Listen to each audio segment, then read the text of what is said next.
Call Essential Moving Experts at 844-368-5750 for all your local and long-distance moving needs. You can rely on Essential Moving Experts. Mention the Big O Show and get $150 off. Family owned and operated, they offer free 30-day storage, full-service moving, fully licensed, bonded, and insured. Moving was never so easy. EssentialMovingExperts.com.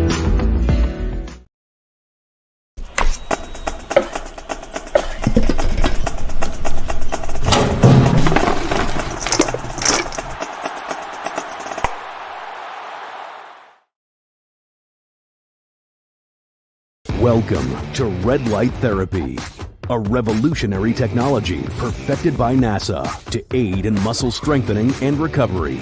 Red and infrared light has the capacity to penetrate deep into the cell's mitochondria, potentially leading to increased energy, faster recovery, and the optimal performance your body demands.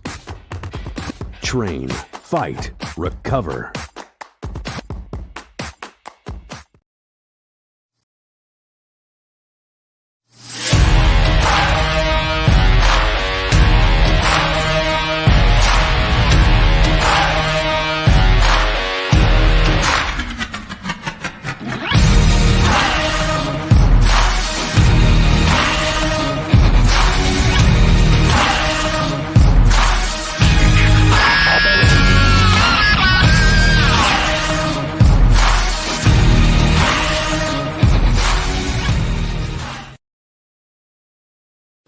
Statements or beliefs expressed on the following program by the host, guests, or callers are not necessarily the opinions of FantasyAccess.com, Media Group Inc., ownership, management, sponsors, or website.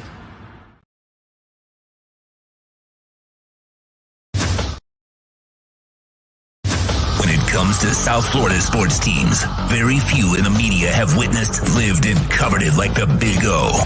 Let's start the program dedicated to your favorite South Florida teams with a passion that's unmatched. The Big O Radio Show is on.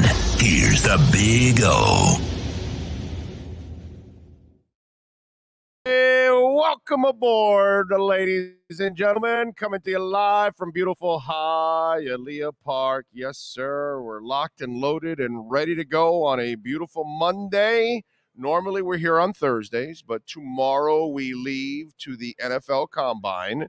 So we'll be out there all week long, broadcasting on Wednesday, Thursday, and Friday. Tomorrow we'll do our regular normal morning show. And then Wednesday, Thursday, and Friday we'll be coming to you live from Indy. Might be doing it also on Saturday, too, a little short show also from Indy, because I don't leave till the evening. So I might do something prior to leaving. So I might do a little crypto and a little catching up there and giving you maybe some of the nuggets that we've been able to collect and some of the information we've been able to collect throughout the week and all that kind of good stuff. So we'll have some fun there. Sean Stanley, of course, is here by my side, as always, mastering this entire platform. Good weekend for Hialeah Park. I mean, we're working our way to April 1st. On April Fool's Day, they'll give away a Mercedes-Benz. It is downstairs right there when you come in. You can see it, a beautiful Mercedes-Benz. All you got to do is come on down, play the games, and you get in. You get more and more entries as you play into your opportunity to win a Mercedes-Benz, which is a beautiful thing. So come on out to Hialeah Park. Plus, on Friday, they had the fights. Guillermo Rigandao ended up winning. Good crowd, by the way. Really good crowd. Those of you that won tickets, those of you that enjoyed a dinner, all of that, I hope you enjoyed it and had a good time here at Hialeah Park. That was fun. And then on Saturday, yeah, baby, we were at the Drone Racing League. And I got to say, I had fun. I had a lot of fun.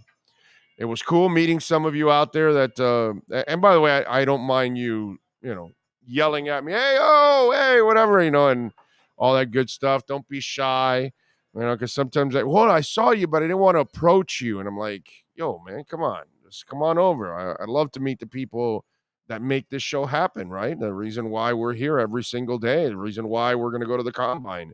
It's you guys downloading, it's you guys liking the program, it's subscribing, it's visiting our sponsors, and we appreciate it. And, of course, Cash App or Venmo, Cash Big O Show. Donations also help us grow in many different ways. So appreciate all of you out there. Middle of planning also our trip to Canton, dude. So getting all that lined up too. So looking forward to that, and looking and getting the right sponsors to help us out. So by the way, if you want to help sponsor our trip to Canton, covering Zach Thomas going into the Hall of Fame, that'll be really, really cool. So you can join us, and we have a business number, by the way, for those of you, if you have a business that wants to be a part of our platform. Great way to market your business. Great way to find new customers. 786-754-4664. It's not to talk sports. Okay. They're not going to answer any sports questions. I'm not answering, or any of the salespeople aren't answering sports questions. They are talking business. So if you want to join our business, 786-754-4664. Locally, all throughout South Florida, all throughout the country, all throughout the world. We hit all levels. So it doesn't matter what your business is, local, national, or international. We can actually reach all kinds of customers for you. So please reach out to our business line if you want to be a part of it. I see we got plenty of people already on the chat board. Thank you out there. Steve Chapman first in. I like it. Let's see. What's up, everyone? We're a little too harsh with Byron Jones, me included. And then say he lied because he said, I won't play. I don't get any more money. So you're too hurt, but you can play for more money. Yeah. Let's attack this Byron Jones story right from the get-go, okay? Because it's out there, and he tweeted out about, how much, he can't run and he can't jump, but then again, he didn't say he was retired. And so there's no consistency here. So what are you saying? You still can't run and jump, but eventually you will? And then you're telling people don't take the pills and all that kind of stuff, but yet you still may play again? Come on, man. What is it? That's what I want to know. And by the way, they were confused in the building. Okay? All right? They didn't know what was going on. Nobody knew exactly what was going on with him. They couldn't figure it out because it didn't register like he was unhealthy, but yet, it was tweaked. And I told you this throughout the year. Did I not say it all throughout the year that he's the kind of dude that if he's not 100%, he doesn't want to play? And so there was something or another thing going on with him all throughout this process. Everybody was frustrated. And when I first heard the story, I was like, well, wait a minute, dude. Why didn't you just tell people? Just come out and say it. Hey, listen, guys, I'd love to play, but I literally can't run and jump right now. And that's it. And end of story. But it's still kind of, it's not really consistent. Because if you come back next year, none of this means anything to me. You left everybody in the dark throughout all of this, and now you're trying to explain away what's going on. You're still under contract. So it's not like you're a free agent or anything like that. You will be eventually. You'll probably be a June cut, so you can split the cap hit in 2 years. That way it's not as bad, but still, I mean, why not talk during the season? Why not say, hey, listen, I get it. I'm creating a problem here for the team and fans, and I just want you guys to know. Or the agent put out a statement. Byron Jones cannot run or jump right now. He is having trouble right now. That's it. You don't have to get into, like what you did this offseason. Oh, don't go seek a second opinion and all that other stuff. You know what's funny about Byron Jones? You know what's hilarious about Byron Jones? Are you stupid? What, you didn't know football was bad for you? You didn't hear about all the dope that you guys take? Seriously? You didn't know about that? Because you're not an old player, bro. We're not talking about somebody in the 70s that was kept in the dark. You're playing in the 2020s. We've been talking about this forever. Head trauma, permanent damage. You need knees replaced, hips replaced, whatever. You shorten your life by playing the game. Like, you didn't know that already? What's it called? Toradol or Toradol or Toradol, right? We all know about Toradol, right? Wait, now you're telling us? You're not taking the pills and all that? Now, you figured that out now, dude? You didn't know that? How long has he been in the league? 7, 8, 9 years? Because I knew that 15, 20 years ago. Like, Byron Jones is all of a sudden enlightening us that he plays a dangerous game? That coal miners, lungs are in danger? That firemen also put themselves at risk every day and that the policemen could get shot? Wow, Byron. Yeah, I'm supposed to have all this sympathy for you. Shayna, they bought their tickets. They knew what they were getting into. I say, let them crash. It's a line from Airplane. You ever watched Airplane? Point, counterpoint. I mean, I'm sorry, dude, but that's part of the game. And everybody that works in some kind of job, are you going into teaching? Just want you to know it's stressful. I don't know if you teachers know this, but it's kind of stressful to be a teacher.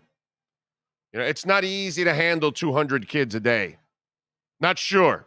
Because, we might have a teacher show up here in the next week, tell us, oh, man, teaching's really difficult, and there's a lot of really? I had no idea. Thanks, Byron. Appreciate you telling us what we already knew, but apparently you didn't. Apparently, while you're taking all that dope, you thought it wasn't going to affect you. Kind of like the alcoholic just drinking one drink out. It'll all be fine. My liver's going to be fine. Yeah, it'll be fantastic. Yeah, we're good. We're good. Pitcher keeps throwing 100 miles an hour. You're going to have shoulder problems down the line. Really? Really? No crap, Sherlock. I had no idea. Yeah, it's just hilarious. The whole Byron Jones thing is hilarious, is what I find it. Because it's not enlightening. It's not educational. Okay? It's a guy putting out, his defense because he looks like shit the entire year. He waited too long to have the surgery, and then he failed to show up for his team the whole year. But now he's telling you that he can't run and jump, but he's not necessarily retired. So what is it, dude? What is it with you? Do you want to play? Do you not want to play? Are you hurt? Are you not hurt? Are you retiring? Are you not retiring? Are you stupid that you didn't know that football does serious damage to you? I'm sorry. Listen, you want to be a 5-year-old and listen to this story like a 5-year-old? You can go ahead and do that. I'm a grown ass man. I'm 56 years old. Okay? I know exactly what I'm doing. I know exactly what kind of trouble I'm getting into if I'm eating bad. But I'm not going to tell everybody, no, I already know that. We all know that. Keep smoking your cigarettes. What do you think's going to happen?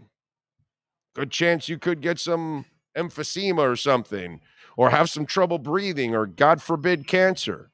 It's part of it, right? But you keep lighting up that cigarette. So Byron Jones just figured out that football and the pills and the things that they make you do or you have to do in order to play the game are actually a detriment to your body. Holy crap. It's 2023, and he's figuring that out now. That's true. Better late than never.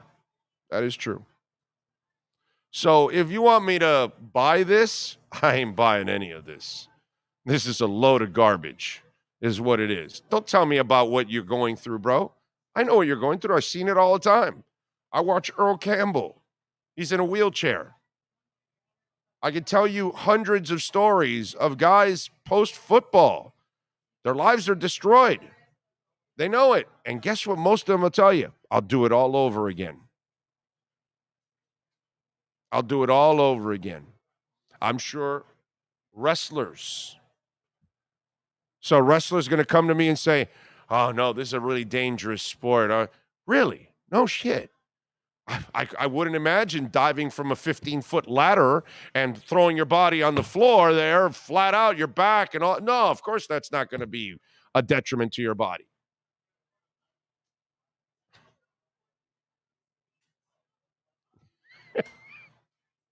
So if Byron, if you're seeking sympathy, you're not getting any here, bro. You chose to play football, right? Consequences come with it. It's the way it goes. It sucks, but that's part of the game, right? Then don't play football, man. Be a bartender. That way, maybe only your feet hurt and maybe you're tired of listening to stupid stories from people. Okay, but at least you won't end up with concussions and you won't end up with blown knees and you won't have to take drugs in order to, well, maybe you do as a bartender. No, I'm joking. But you know what I'm saying. Don't be a coal miner. Don't be a cop. Don't be a lifeguard. Sorry. You know, risks come with certain jobs. Permanent damage. I mean, a teacher. Do you think you leave mentally sane from teaching after you've been there for decades? No. There's no way you're putting up with these bratty ass kids and you're going to live a sane life. You're going to lose some of your sanity. Did you see that thing I retweeted of that kid going after that teacher? My God, I would have lost my job.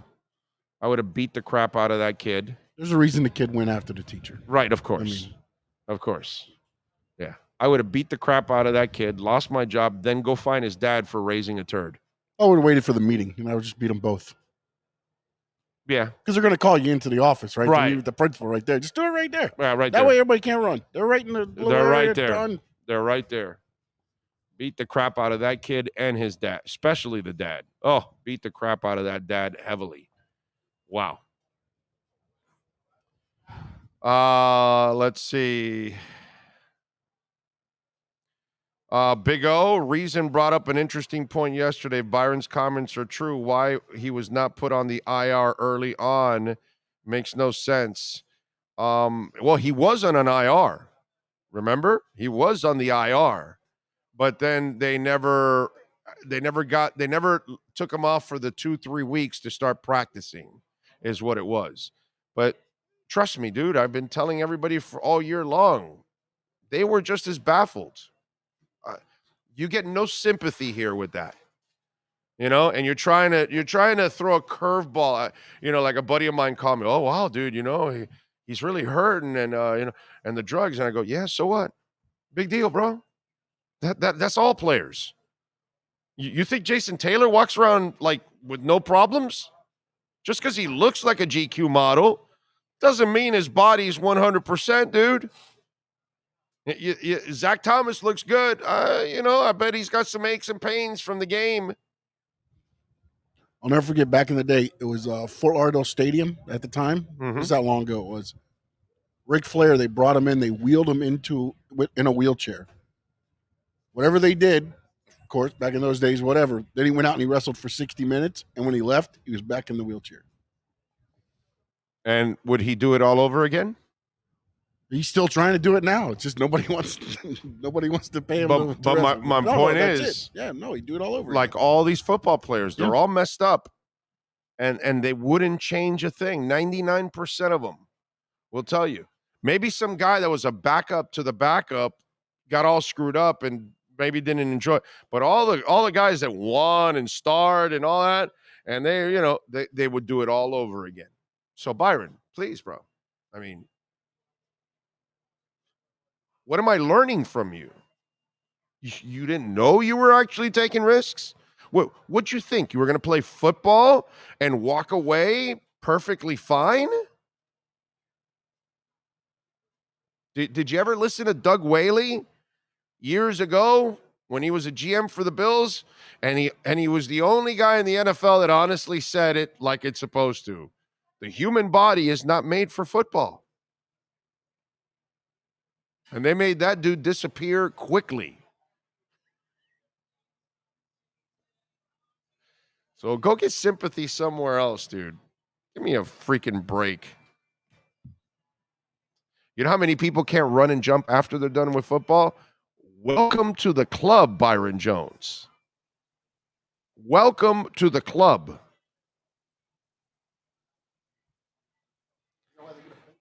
Yeah. That kid was beat up. That teacher was 6'7", 220. I don't know. No, that kid is not 6'7", 220. You're talking about something. Bro, listen, if you don't know what I'm talking about, don't comment on it, my man. Like, I said I posted it on Twitter. The kid that I saw, he's barely taller than the teacher. And the teacher wasn't very tall. That teacher was maybe 5'8", something like that. So I know what you're talking about, that big giant kid that trashed the teacher, and then I think he spit on her after. Or spit on him or whatever. I know what you're talking about. It's not what I'm talking about. You got to watch the video. Big O, he was on the PUP. If he had been put on the IR at the beginning or early in the season, he would have been completely. No, he's not. There's different IRs, Jamie. There's an IR that you can be taken off after a certain amount of weeks. So there is. So whether it was PUP or IR, you can put players. I think you have like a maximum of 2 players a season, or maybe 3, that can be put on the IR and still be activated. That's a new thing that they've done the last couple of years. There is an IR when you're done for the year, but there's also an IR that you can come back from. It seems parents side with their kids these days more than the teachers. Dichotomy changed so much. Sad times we live in. That's because the parents have done a crappy job with their kid. That video of that kid going off on that Asian teacher. You know what I thought of that video? Like, my dad, rest in peace. If I was a high school kid right now and that video goes viral and they show it to him, I can't show up to the house. I won't want to show up to the house.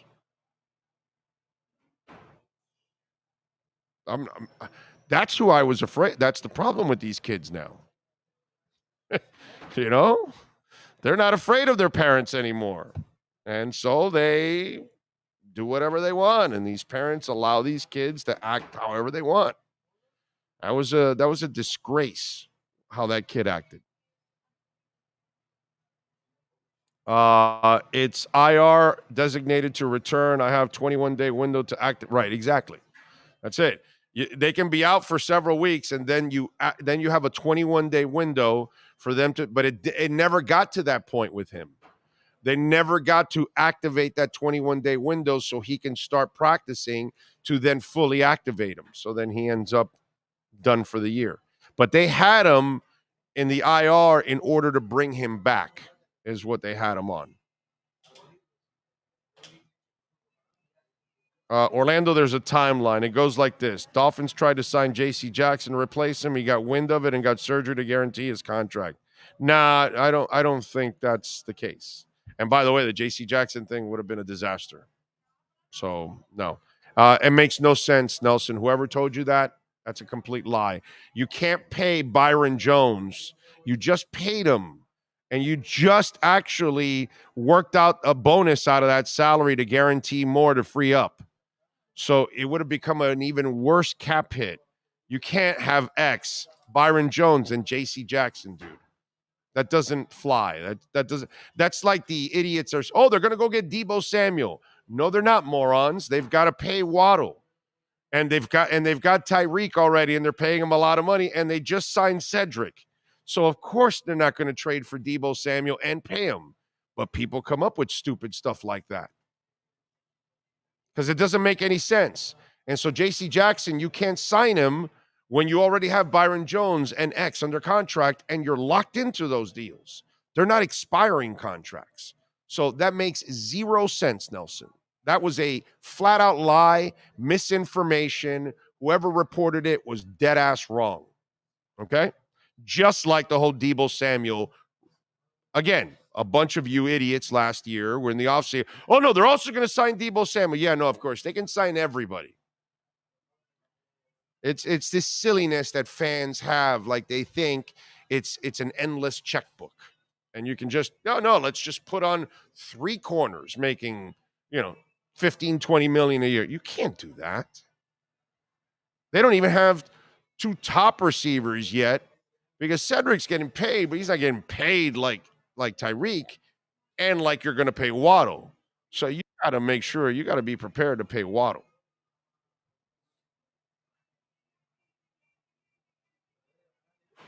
What else do we have here? Back in my day, dudes like Byron got punched in the eye and their lunch money taken from high school.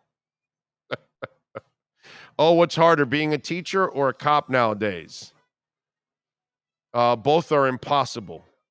Both aren't worth the money. That's what I can tell you. It's not worth being a teacher. My wife is just finishing up her 30th year. And a cop, it's not worth it. None of them are worth it. What we pay those public servants, no, not worth it, dude. Not worth it. That's why there's a problem with teaching. That's why you don't have enough teachers. I know this, you can't pay me enough to do either one of those jobs. And there's no way I can go and teach your bratty kids out there. Because, boy, there's a bunch of you that have dropped the ball with your kids in a big-time way. Holy moly. Wow, there's a bunch of crappy kids out there and even crappier parents. This is why we need abortion. Wrong people are having kids. All right, let's get to it. Inter Miami. I had a lot of fun Saturday night when I got back from the Drone Racing League. I got on my Apple account. Boom. I watched Inter take on Montreal, and that was a lot of fun. So let's talk to Michelle Kaufman, who does an excellent job of covering Inter Miami on a daily basis, plus her very interesting article where she's kind of figuring out what this team might do in the summertime.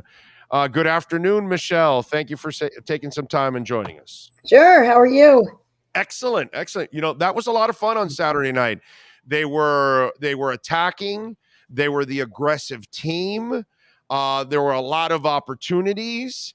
They didn't pepper Miami's goalie either. And Drake had, what was in the 71st, 73rd minute or something like that. He had a monster save. Right. Well, he had three really big. He had 6 saves, but he had 3 really big saves. He was a key to that game. He was a big key to that game for sure. God, he's been such a find.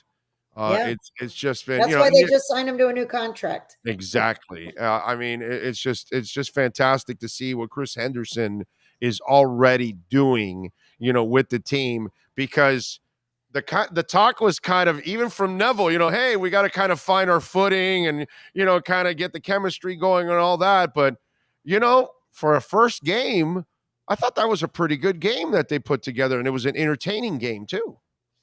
Yeah. Well, most of the players are back from last year. So that's a big plus. Last year was 19 new guys. It was, an entirely new team.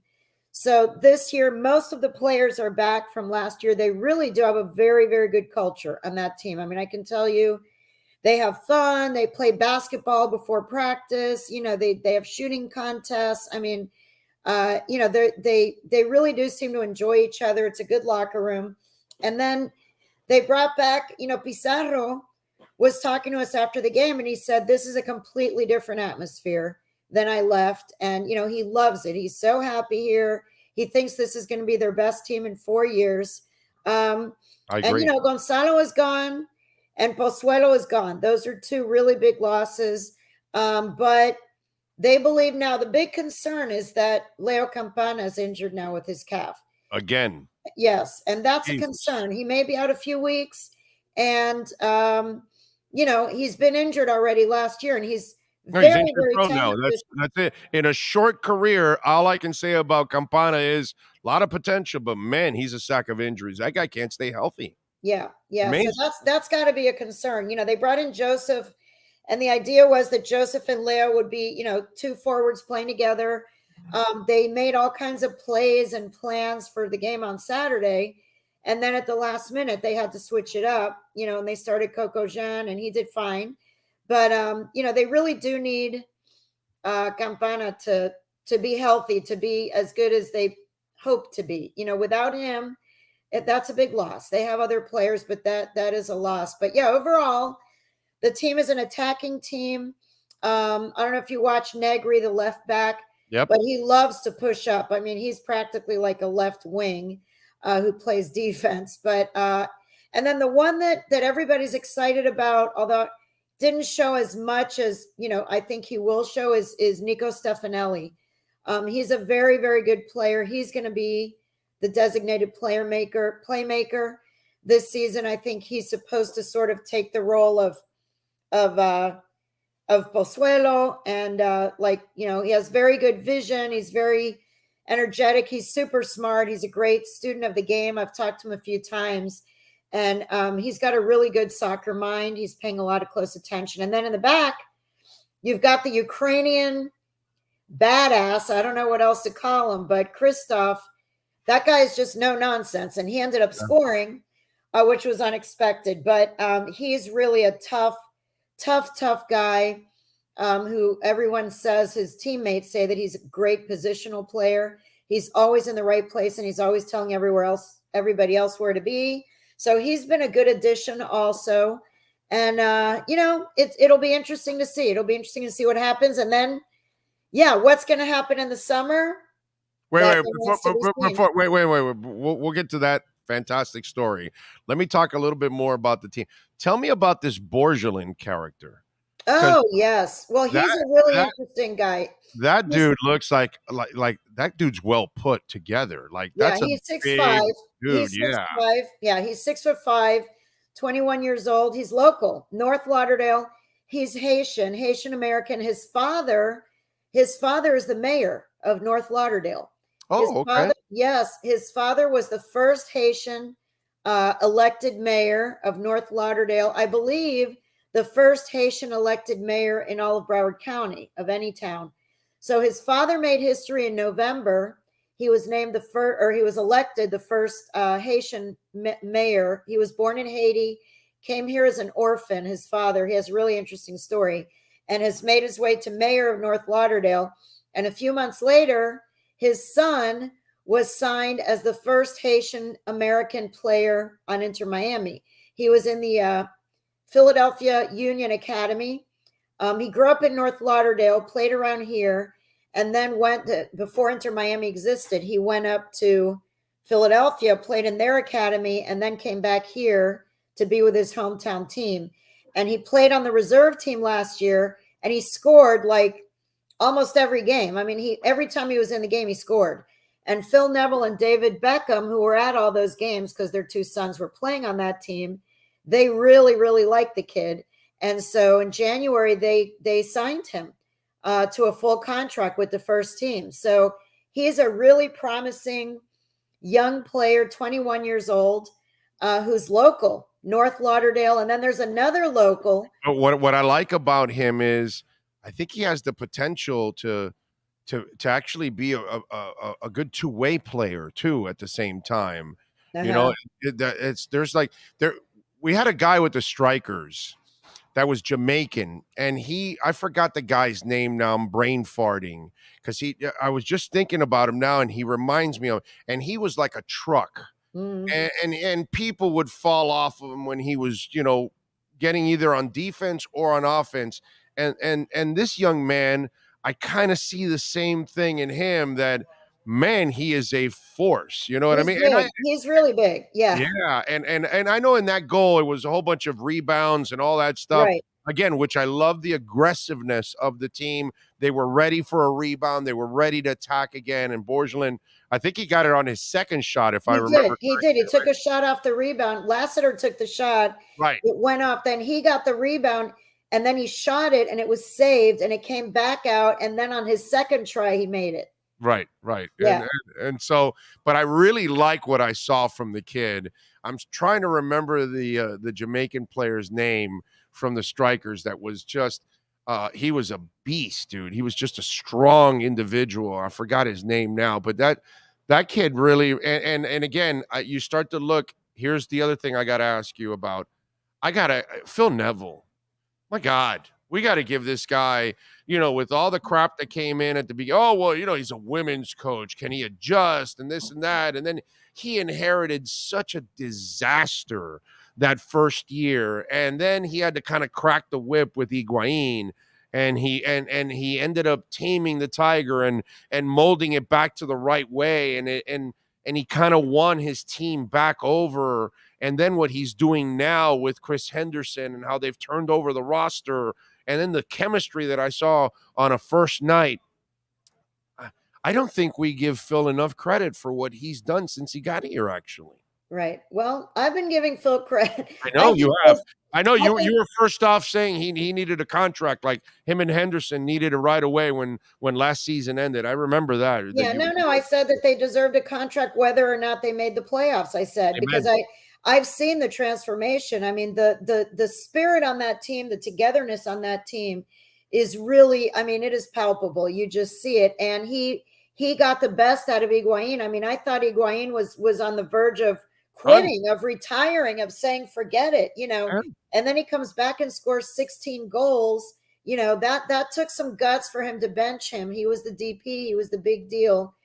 And he was difficult, he was difficult, super talented, but was having issues. And Phil got him to join in the band and score 16 goals. And by the end, everybody loved him and he was beloved and he was in a good mood.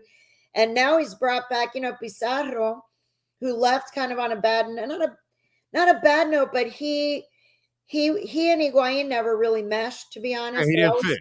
They didn't fit together. They wanted to play in the same space on the field all the time. There was a lot of frustrations there.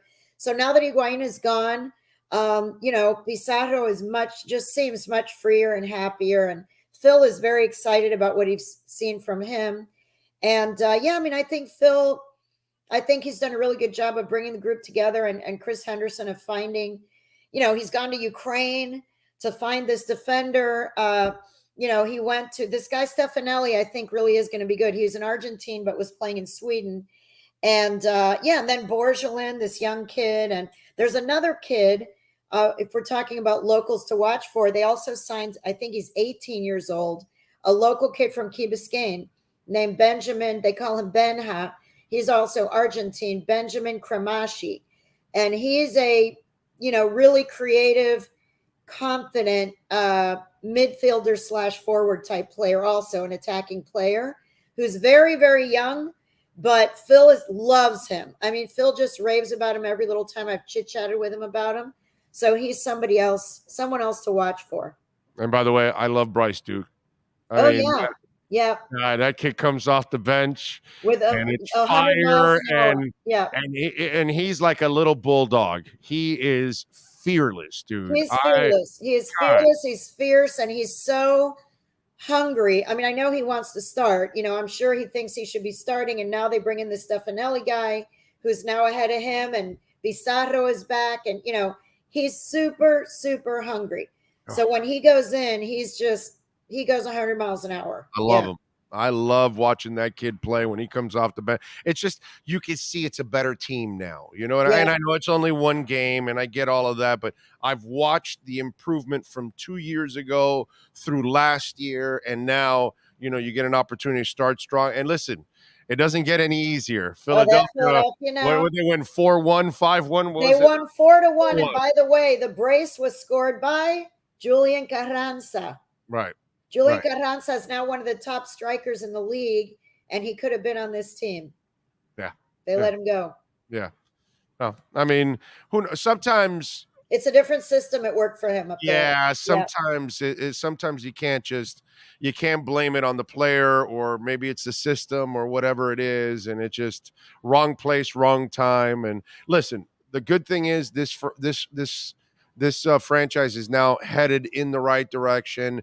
This is the final year of those sanctions and those penalties, so they'll be able to move on with a fresher, a fresher start next year, salary wise and all that stuff. But this summer, you wrote a very interesting article, and I got to tell you, I always thought this Messi story was just silliness, and especially, by the way, I thought it was an even bigger, joke after the World Cup, because he finally wins what he's never won for Argentina, what the fans have held against him, against Maradona. The Maradona fan, oh no, he never won a World Cup for us.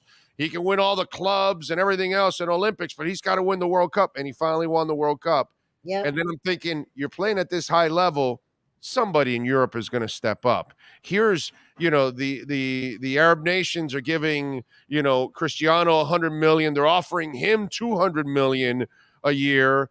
You figure somebody's going to offer, and yet here we are, one of the greatest players of all time, and he doesn't have a contract. And then you come up with this article that the 10 and the 5 haven't been filled, and you start putting, 1 and 1 together with Messi. And I got to say that it kind of makes sense now that maybe the league is going to give him a team or something like that, like they did with Beckham. But it just kind of makes sense now that maybe this crazy story is really going to happen. Yeah, it seems hard to believe. I mean, Busquets, I could see it. Busquets, I think they're going to get him. I mean, I do. I think that is going to happen. Messi, on the surface, you would just say, why in the world? It just makes no sense. And what? He's going to play on Commercial Boulevard there at that little, erector set stadium, temporary stadium, which is nice for a temporary stadium, but it's a 19,000 seat temporary stadium. It's not a big, glorious stadium with skyboxes and all that kind of thing, So it's moving to Hard Rock, man. Well, I thought about that too. I noted the other day, and I mentioned this to my husband. The only problem is the Canes and Inter play on Saturdays. That is the thing. They play on Saturdays unless they were to move the games to, but they can't because now the Apple deal, they want all the games to be on Saturdays at 7:30. So I don't know. But I will tell you that, I mean, I know the Moss brothers and David are, they're making a very sweet deal for him. And I do believe, no one has told me this. This is just my own conjecture because of what happened with David Beckham. I absolutely think that Apple and MLS would be involved in some kind of big deal to make a huge corporate package deal for him. This is not about Inter Miami paying him a salary of, $60 million. That's not. I think this is MLS and Apple would want him here. They would love to have him here to promote the league around the world. The whole thing with this Apple deal is supposed to be to spread MLS around the world. Everyone with an Apple device or with an Apple, app can now watch MLS games. So, it would behoove them. It would behoove Apple and MLS to get Messi into this league. Oh my God, yes. And everyone would tune in from Argentina, from Europe, from everywhere to watch him play. It'll become the number one selling jersey in the world. Right. So it would be now an Inter Miami, that pink jersey would be all over the world. All right. Number 2, he has a home in Miami. He loves Miami, and supposedly his wife really would love to move to Miami and raise the boys in Miami. They want to be closer to Argentina. They want to be closer to their home. They want to be in a community that has a lot of Argentine people and Hispanic South American people. So that's another thing. The guy has made so much money. He's won every trophy really that there is to win over there. He hasn't won the Champions League with PSG, but he's won everything else over there. Yeah, he doesn't And have anything else to prove. it may be that he's just at a point where he's thinking, maybe they're going to offer him part ownership of a team, whether it's Inter Miami or a new team or whatever. Or what if they give him part ownership of the stadium? I hadn't thought of that before, but I thought of it the other day. They're opening the Miami Freedom Park in 2025. The World Cup is coming the next year. There may be some big sponsorship deals involving World Cup sponsors. The World Cup is going to be in the U.S., Mexico, and Canada. So I just think there's a lot of opportunity there to make a really big, attractive, very sweet deal to offer him. And yes, it's MLS, and yes, it's Inter Miami and Drive Pink Stadium and all that stuff. But I think there may be more to it. And I did bring up about the jerseys. I can tell you this. You see those four corners in that stadium? The Moss brothers are already designing how to round out that stadium with seats. Okay, for the summer. Yeah. Because I told a buddy of mine who's pretty comfortable in life. And I said, hey, you want to make a nice investment? Go buy yourself about 6 pairs of tickets for Inter Miami. And he goes, why the hell would I do that? I go, because the second half of the season, they'll have Messi, and you'll be selling them for like $500 each. Right. Well, yeah, I pointed out in my story today that I also found it curious, interesting, whatever word you want to use. The way they did the ticketing this season, you can only buy a single ticket through the June 3rd game or the first week of June. After that, if you want to buy a ticket for a game in July, August, September, October, and you go on the club website or you go on Ticketmaster, it comes up and it says, still working on pricing. Please come back with an exclamation point. So buy season tickets, folks. I'm telling you. To me, it means now the only way you can get tickets for the second half of the season is to buy a season ticket. If you have a season ticket, you'll have a ticket.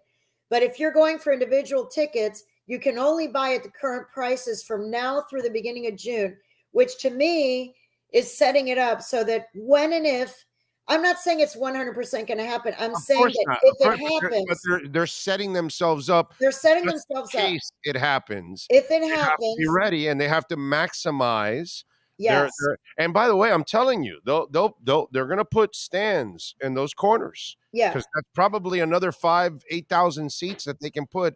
If you add seats in those corners, and that's a lot of money that they're going to be able to. Yeah, and they're going to jack up there's no question. They'll jack up the prices. If Messi's coming, and Messi and Busquets, but especially Messi. Forget Busquets. If Messi comes, whatever. If Messi comes, no offense to poor Busquets, but anyway, if Messi comes, they can jack up those prices and they will sell that thing out at whatever those prices are. People are going to go watch him.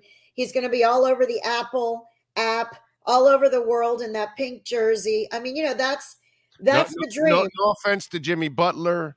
No offense to Tua. No offense to Tyreek Hill. No offense to Jazz Chisholm. No offense to Sandy Alcantara.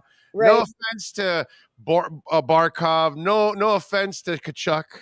You're all taking a back seat, man. That's going to be the ticket that everybody is going to want all over the world.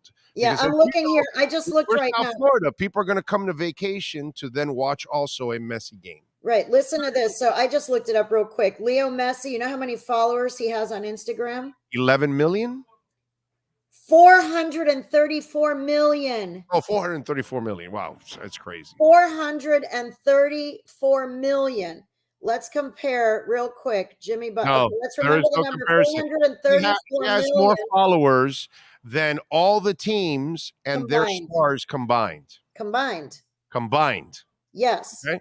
All the teams and stars combined in South Florida would not equal 434 million. That's 434 million. You know how many Jimmy Butler has? I just want to tell you. Okay, he probably has like 60,000, 100,000. What is it? Jimmy Butler has 7.9 million. Oh, yeah. Wow, he's big. Wow, I didn't know he had that many. He has 7.9 million, but Messi has 434 million. The coffee too. Yeah, that's right. Yeah, but wow, Jimmy said 7.9. Tyreek has got to be up there too then, right? That was the only other one that I would think. Sandy's not going to have that much. I don't even know if he's even on Twitter. But Tyreek has probably got a couple million too, right? If Jimmy's got 7.9, then Tyreek's got what, 2 or 3, 4? How many does he have? He has Cheetah. 2 million. Okay. All right. 2 million. 2 million. And Ressi has, let's repeat, 434 million people's eyeballs are on that guy. Yeah, Sandy has only 120,000. Okay. One so of the best in other pitchers in the words, world. right. So in other words, believe me that it's not just Jorge Mas and Jose Mas and David Beckham that are trying to get him here. I think the league, Yes. Apple, anybody involved with the next World Cup, anybody involved with soccer in this country, Yes. they're going to pool their efforts. This is my opinion. No one's told me this. I agree. I think they're going to pool their efforts and do everything they can possibly do to get him to come here. And then, and then we'll see what happens. But it's going to change everything. If he comes, insanity is going to it'll be insanity. My job is going to change. Good Everything for you. is going to change. The security that they're going to have over there. Right now, we walk around, as my mom says, como Pedro por su casa, right? Right. Yes. I mean, como Pedro por su casa. Yes. I will not be Pedro por su casa. There's going to be fences and barricades, and Yeah. it's going to be different. It changes. And Mas built this stadium in 8 months. They'll probably pick up the speed over at Miami Freedom Park and build that in 2 weeks. So, knowing them, I mean, they're awesome. But this story just gets more and more interesting, and we're going to witness something we've all never witnessed before if it happens in the history of South Florida sports. We've had some stars here. LeBron is as big as they come. Yep. But this dwarfs anything and everything that's ever happened here. It doesn't matter who it is. This is the biggest name in the world to ever play here in South Florida. That's going to be pretty killer. Yeah. It's going to be awesome. It's going to be a lot of fun. In the meantime, between now and June, and Phil said, the other thing, the other little clue part, the other puzzle piece was that when I asked Phil about it, he said, I'm managing this team as if, I'm cutting the season in half. I'm saying we basically have 2 seasons from now through June. I have to manage the team as we have it now from now to June and try to get as high up in the standings as we can. Amen. So that if and when we get the help that we think we might get, he wants them to be able to just step in and already the team be here, not be way down here and have to climb up, because he pointed out that Toronto last year brought 2 great Italian stars, but it was almost too late. By the time they got there, the team was way down. And even though they had a huge impact, they were not able to get high up in the standings. Yeah, they couldn't get out of the hole. So. Yeah, I'm a Panthers fan. I'm used to that. Sorry, it's kind of been my life as a Panthers fan. All right, follow her on Twitter at Koff Sports. Catch her exceptional work there at the Miami Herald covering Inter Miami and the NCAA going after women's basketball. Jeez. I'm writing a column on that today, so look for my column. In a couple hours, I'll be posting it. Ridiculous. Anyway, yes. Michelle, thank you as always. Appreciate it. Enjoy the soccer. All right, thank you. Take care. Thank you. There you go. The great Michelle Kaufman. Good stuff as always, man. Love it. I'm telling you, when this guy takes over, it's going to be crazy. All right, let's take a quick break. Hour number 2, live from Hialeah Park. Andy Behrens will join us. We're going to talk a little Dolphins and a little NFL with Andy. I want to get into some free agent linebackers with Andy. So we'll get into that. What else? I want to, I got another Dolphins question for him too, that I want to answer too. So we'll get into that with Andy Behrens from Sports Grill, from Yahoo Sports Grill, Miami Dolphins and NFL report. That will start hour number 2 right here on the Big O Radio Show. Welton Rayom has more than 62 years of litigation experience handling insurance disputes. They're committed to There's no need to drive around South Florida wasting valuable time looking for a new or certified pre-owned Acura. Go to the #1 volume sales dealership in the Southeast United States. Craig Zinn's Acura of Pembroke Pines. Purchase with pace and space in a dealership tailored to your needs. From home buying to providing that personal touch. Contact the 2020 Satisfaction Award winner Craig Zinn's Acura of Pembroke Pines. 888-776-5123. That's 888-776-5123. Or visit them at 15601 Pines Boulevard in Pembroke Pines. I think I know what this is. Houston, we have a package. Hello? No matter where you are, the Sloman Shield home security system guards your home.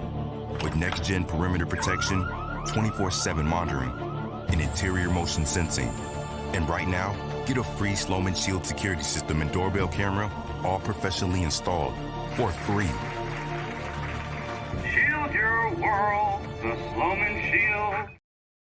For over 16 years, EJDconstruction.com has provided South Florida residents quality craftsmanship, accurate project management, and exceptional service. That's why EJDconstruction.com is an A-rated member of Angie's List and the Better Business Bureau. When you're looking for the right custom home builder for additions or home remodeling, please call my friend Eric at 305-433-4843. That's 305-433-4843 for EJDconstruction.com.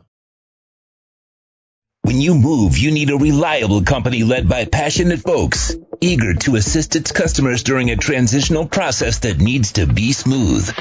Call Essential Moving Experts at 844-368-5750 for all your local and long-distance moving needs. You can rely on Essential Moving Experts. Mention the Big O Show and get $150 off. Family owned and operated, they offer free 30-day storage, full-service moving, fully licensed, bonded, and insured. Moving was never so easy. EssentialMovingExperts.com.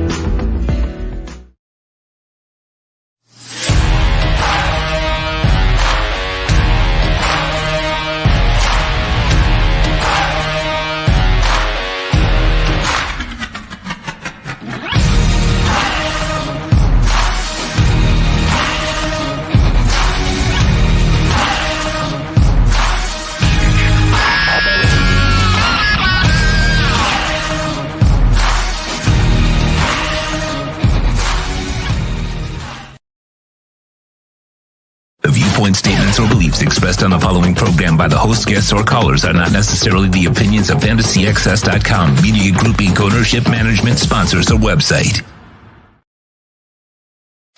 While the NFL plans for the 2023 season, the Big O Radio Show keeps you informed by tracking everything from free agency, trades, draft, and all the news you can handle. It's the SportsGrill.com Dolphins and NFL Draft Report with Yahoo Sports' Andy Behrens. All right. There he is, the man, the myth, the legend that is Andy Behrens, and he adjusted with us because we had to do an afternoon show today here at Hialeah Park since we take off to the Combine tomorrow. How you doing, my man? You doing all right? I'm good. Yeah.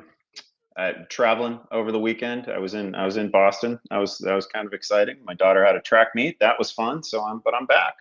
Nice. I'm in place here. I'm good to go. How'd she do? Great. She did great. She's a distance runner. Broke 17 minutes in the 5K for the first time, which is crazy and unrelatable to me. Really impressed with her right at this moment. I'm always impressed with her generally, but I'm really. She's just a little bit ahead of me because I can probably do 17 hours in the 5K. Okay. Yeah, it's just a stupid thing to watch, and it's a stupid thing to contemplate, and I could never. Yeah, no, it's long distance runners. You got to give them major props. All right, can you help me out here? So Byron Jones. Okay, so he says he can't run and jump. But then when they ask him, so are you retiring? No, I'm not retiring. And then he wants to warn everybody about the pills and everything else that went on in the NFL. It's 2023. Did Byron Jones not know what he was getting himself into? Like, Like, dude, you're not enlightening anybody. We kind of know that if you play football, you're not coming out of it healthy, dude. Like, what did you think was going to happen when you were taking these pills or anything else? I just love how, and I get what he's doing. He's trying to justify why he's been out all year. He waited till March to have his surgery instead of having it right after the season ended last year. So then that dragged on, and then he never got onto the field. And so now he's talking about how he can't run and he can't jump, but I'm not retiring. And it's like, so wait a minute, dude. So what are you doing? And then he wants to warn us about the dangers of football. Like, dude, what is this? Like 1980? Like, we already all know the dangers of football, dude. We know they give you drugs to mask the injuries. We know that you shoot yourself up. We know that you play hurt. We know that you won't come out of the game normal. That's not breaking any news, dude. Like, a coal miner knows that his lungs aren't going to be the same when he's done doing that for decades. You know, a teacher knows she's probably not going to be very sane after teaching for 20 or 30 years and dealing with all these punks. You know what I mean? Give me a break, dude. It's just like, it's almost like a PR move to get some sympathy almost from what I see more than anything else. But your thoughts? Yeah, it's not particularly revelatory, right? I am sympathetic to anyone who, when they were, I get it when all of us, no matter, most of us are not athletes at the level that Byron Jones or anyone comparable, certainly, but like when you're 20, 21, it is super easy to say, well, that'll never be me, right? Like You're invincible. Yeah, you're absolutely indestructible, and the NFL will obviously teach you very quickly that no, you're plenty destructible, because that's what we do here, right? We slam into each other at high speeds, and we are unnaturally So you end large. up like the guy. You end up like the guy in GoldenEye. I am invincible, and then the stuff falls on you, and you become stone. Yes, exactly. It's also like, it shouldn't at this point. After how have we not learned this lesson? Oh, I'm sure we have. Most people know that, like, no, Byron didn't know. He didn't. He doctors, doctors affiliated with teams are obviously on different timelines than it's not. You're not necessarily the primary care physician for the individual, right? And perhaps in the moment, you are not at halftime of a game where your employer, the Miami Dolphins or whichever NFL team, is like, hey, we need this guy. You're not thinking about the long time horizon for the individual player. It has always been that way. It's getting better incrementally, maybe, but teams are certainly going to resist it. Coaches are certainly going to resist it because they weren't brought up in it. Obviously painkiller, like, talk to anybody who's ever played in the NFL. Painkillers are simply a fact of life. It's the same it's the same at every other, like, money making level of the sport. It's not new. It's not a great like revelation. Alcohol is nothing new to teachers all over the world. Right. right. Exactly. Yeah, it's man. But I was actually I was just reading an article on Byron Jones, by the way, that called him the world long jump record holder, which, like, I hate reading. As a fan of track and field, let me just tell you, I hate reading stuff like that, because Byron Jones is not the world record holder in the long jump. He has like an unofficial record in the combine broad jump, which has not been a track event in like 100 years anyway. He was tremendously athletic, but it should not be a big revelation to anybody that if there's one thing that will wreck your athleticism in a hurry, it is NFL football. Of course it is. Yeah, I just find it funny that, the way he's phrasing all of this, trying to break news to us. Like, yeah, dude, we know all football players are screwed up when they're done playing. That's part of the game. And if you didn't know that you were going to be all screwed up, then I got some issues with you. By the way, I want to congratulate your Bears. So they've now decided not to trade Justin Fields. Oh, okay, great. Yes, that's fantastic. I mean, where was that even a thought? Like, how would you give up? Look, if you want to give up on Zach Milf Wilson, I got no problem with that. I understand the kid's been immature. He hasn't handled anything the right way for 2 years, and he can't even play. Okay, so you want to give up on him? Still kind of early, but I get that one. I understand. Justin Fields has been a rock for you, bro. Yeah, I don't think the Bears just came to this decision, by the way. I think we're seeing some reporting on it right now. Why would it even be brought up? Why would it even be thought of at this point? You got to give this kid a chance to grow. He's got all the ability in the world, and he's really a good kid. So he's not like Kyler Murray that he's not going to study and not going to work hard. He's actually the polar opposite of that. Yeah. So he has the work ethic. He has the incredible talent. Okay, you and I, we've talked about this. Do I worry about his accuracy? Of course I do. But look at Jalen Hurts. It can be worked on. It can be perfected a little bit more. And so you got to give him time. The fact that this was even a conversation. In fact, I got to tell you something. If I owned the Bears and I was in the front office and somebody said, hey, well, maybe we should think about trading Justin Fields, I would have punched the guy out right there and then. Just right there. And then tell him you're fired. Get the hell out of this building right now. I mean, seriously, how could that even be a discussion?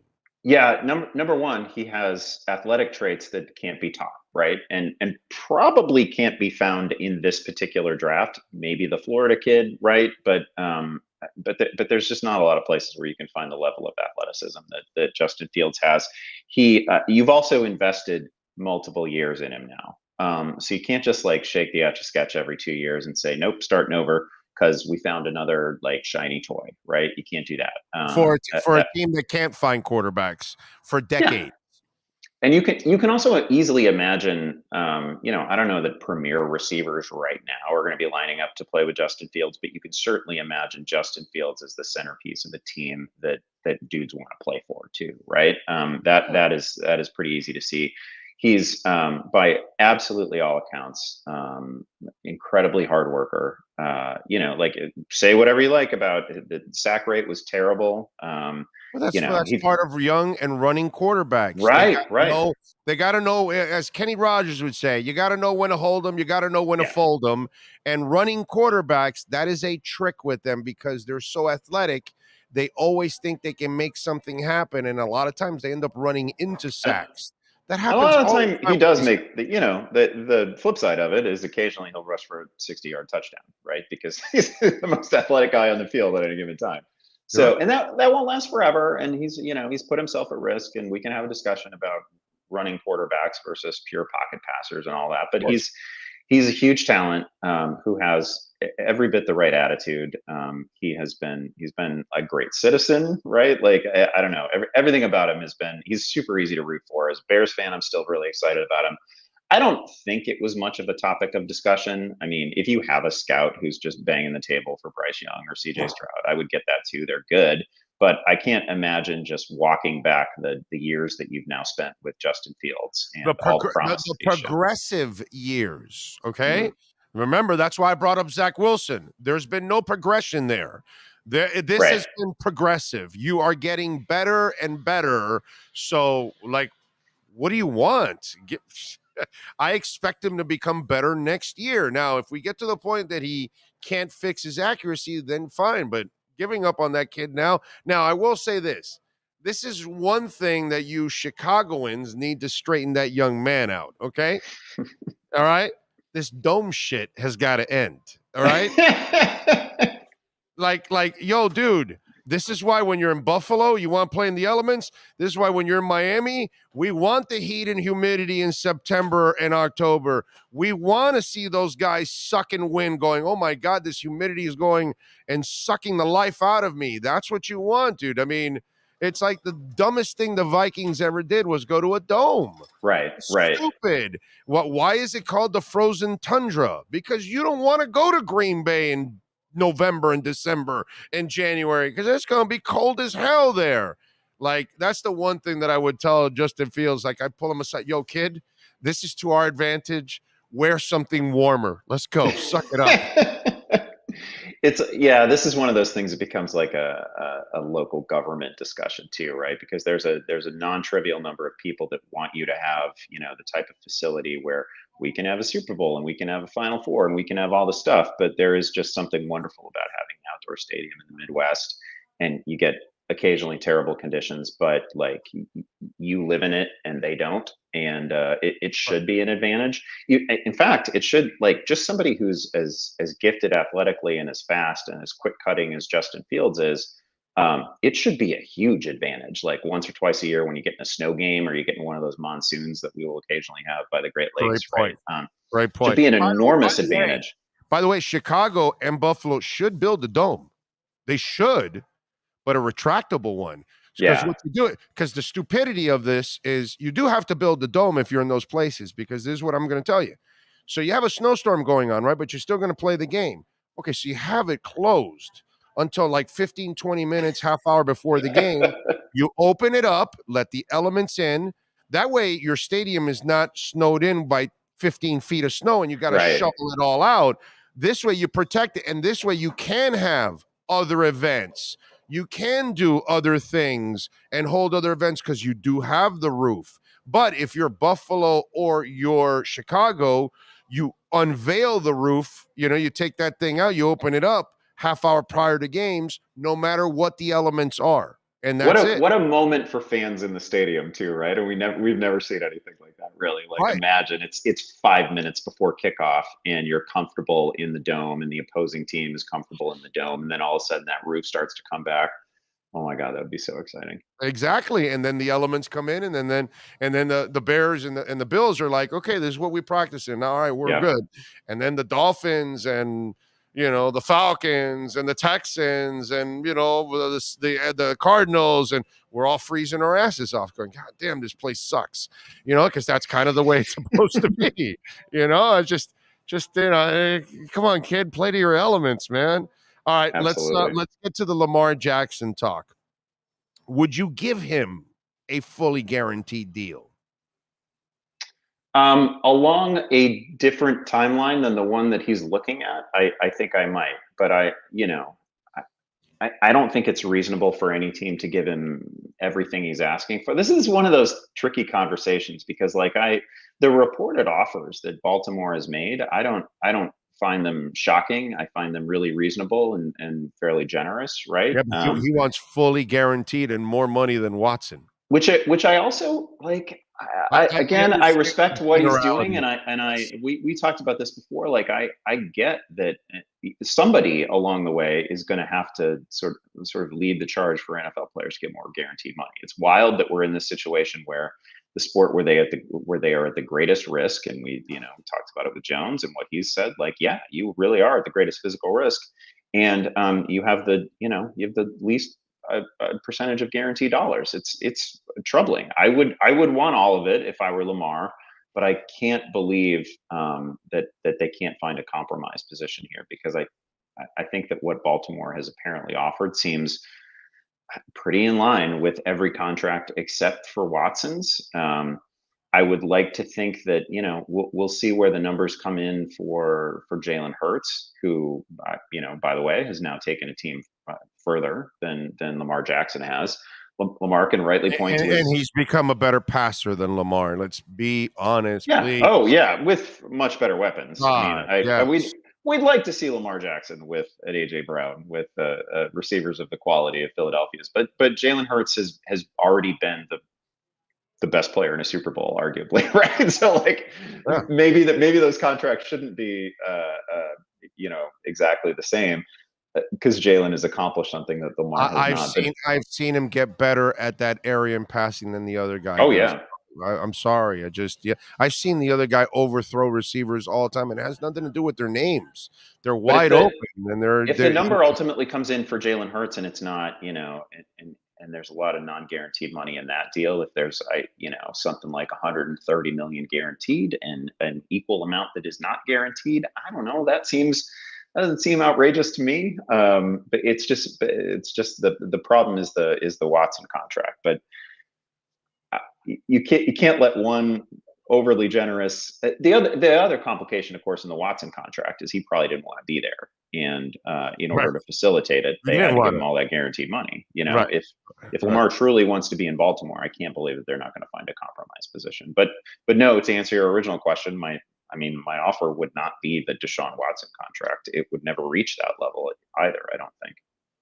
Yeah, most of us that don't live in Cleveland, you're going to have to pay us a lot to live there. Sorry, Yeah, Cleveland. yeah. All right, Dolphins. They need a linebacker badly, my brother. I mean, badly. And this happens to be an off season where there's going to be a boatload of middle linebackers available in free agency. Now, there's one that's a little hypothetical. I'm not big on hypotheticals. I don't like doing that, but I'm going to throw his name into this group. All right, so Jermaine Pratt from the Bengals, Bobby Wagner is available, Levante David's available, David Long Jr. dealt with some injuries, but he's also available, and Tremaine Edmonds, who still could be tagged, and but apparently the Bills now with these new contracts kicking in, and especially Allen's, they're going to be limited onto who they can actually keep. So there's some word that Edmonds is going to hit free agency. So your thoughts on, if you're the Dolphins, who's the middle linebacker you're going for that you think a guy like Vic Fangio would like? And you saw him coach in Chicago, so you know what he likes. Yeah, one of the first of all, you need it goes without saying at the linebacker position generally, but particularly when you think about what Fangio is really like. One of the it's not super splashy, but one of the traits that I think of when you think of a Vic Fangio defense is you're just not giving up huge plays, right? Like if you're gonna beat us, if you're gonna put up a number against this defense, you're gonna have to do it like small chunk Dink at a and time. dunk. Dink and Yeah, dunk all the way down. yeah. He's just not going to give you 70 yards to the house. That just doesn't happen a lot. Reliable tacklers, couple of really reliable tacklers, sort of playing inside linebacker positions. And so when I think of that, I don't know, like maybe Edmonds is not the first name that comes to mind. I feel like he's been a little bit of a roller coaster, but he's obviously he's younger than some of the other names on this list. If I'm the Dolphins and I just think I can win right now, and I do, right? Like I need to add a running back. I need to do some things, but I feel like I've probably got my quarterback. I've certainly got my receivers. I've got a lot of key pieces in place. I mean, either David or Bobby Wagner makes a lot of sense. I'm with you. When Wagner and the Rams parted ways, you realistically, it sounded like maybe Wagner already had a destination in mind. Miami would seem to fit like all the boxes you could imagine Bobby Wagner writing down. I think Miami checks him, so it's not going to surprise me if he's the guy. And it's not a cap killer deal. He's Right. not going to ask for, like Edmonds, you're going to have to pay him a lot of money. And like you said, he may not be the perfect fit. He's not like I know what you're doing. You're thinking Roquan, and you're going, okay, who's more like Roquan in that defense? And Bobby Wagner is Roquan before Roquan. Right. In other words, Bobby Wagner is Roquan. I mean, I'm sorry, Roquan is Bobby Wagner. So go get the guy that you could probably get for at least 2 years, because he's probably got 2 really good years left. Not a cap killer, and then you can turn it over, and maybe you can even draft a young guy over the next year or two to kind of groom. And I think Levante David certainly fits that I agree. some of that description as well. Plus, one of the big problems that you've got in the AFC over the next couple of years is at some point I have to get past the Chiefs, and I have seen Levante David not perfectly but imperfectly cover Travis Kelce and do a credible job doing it on the biggest stage in sports, right? And that would matter to me. Like that team is a problem. I think Miami's good enough that you need to think about the top of the AFC and how do I get past the Bengals and how do I get past the Chiefs and how do I get past the Bills, right? Like that's what I'm thinking about if I'm as good as the Dolphins are. I will also say that I think that Kazir White is a free agent as well, and he might be a bit of a consolation prize as a linebacker, but I don't think he's necessarily back with Philadelphia. And that guy's a tackler. Like that guy's I don't know, playing a couple of IDP leagues, so I can tell you that White has totaled over 250 tackles over the last 2 years. Like he's bankable. I don't think he's Bobby Wagner. I'm not saying that, but if if Bobby Wagner turns out not to be available to you, I think he's a really interesting name. I think he's a pretty steady force week in and week out. What do you got working on Yahoo so folks can check you out, my friend? So much fantasy baseball content going on right now. We're releasing all kinds of sleepers and position previews and mock drafts and all that usual baseball silliness. Also, the Fantasy Football Forecast podcast is going to continue all year round. I don't know when it's going to end. Maybe it'll never end, but it's certainly going to go fast and furious through draft season. Football never ends, dude. I'm in the combine this week, and then free agency's about to start, and then we'll be getting ready for the draft. And then, are you going to run a 40? Are we going to get the official measurables on Big O that we've been waiting for all these years? I was thinking of doing it, but then Andy, everybody is going to be heartbroken when I do a 4-1. And then no one else. And then, and then teams are going to be asking me, hey, can you get in shape? And you might do a 3-9, that kind of stuff. So I don't want to put other people to shame by going over there and just, it's just not fair. They've been working all their lives. Me, I've been eating cheeseburgers, and I'm going to go, overshadow them. That's just not right. That's just not right. I need the vertical. I need to know the vertical. Oh, yeah, I can sky. With the best of them. Instead of a rabbit in front of you, they're going to have a cheeseburger, and you chase a cheeseburger. Yeah. That's how I run my race. Hell yeah. Follow the cheeseburger up on top of the 48-inch mark on the vertical leap thing, and you're that's it. Follow him on Twitter at Andy Behrens and catch his work there at Sports. I keep saying at Yahoo Sports with our Sports Grill, Miami Dolphins and NFL report. Andy, as always, thank you, my friend. We'll catch up next week. Thanks, Big O. Appreciate it. Have fun. You got it. Definitely. Always. Thank you, my friend. Appreciate you. There you go. Andy Behrens, and it's Sports Grill. It's Monday. So today, Monday at Sports Grill, they got all kinds of things going on. The Kendall location, oh, baby, they got the milkshakes going on right now, the rock and roll music playing all night long. And today, the $7 single smash burger on Mondays. Tuesday, $2 tacos, chicken, beef, and fish. And on Wednesdays, listen, you buy an adult buys an entree, your kid eats for free. You're going to love that. Plus, they've got their hot sauces available to take home. The buffalo sauce, the Miami Heat, the blackberry, the barbecue, the Dale. They got them out there, and the Doral location is open. Sports Grill, baby. Check it out. 8 great locations, sportsgrill.com. This has been the SportsGrill.com Dolphins and NFL Draft Report with Yahoo Sports' Andy Behrens. Cheer on your favorite South Florida sports team at SportsGrill.com. With 8 great locations, go to SportsGrill.com and find a slice of sports heaven.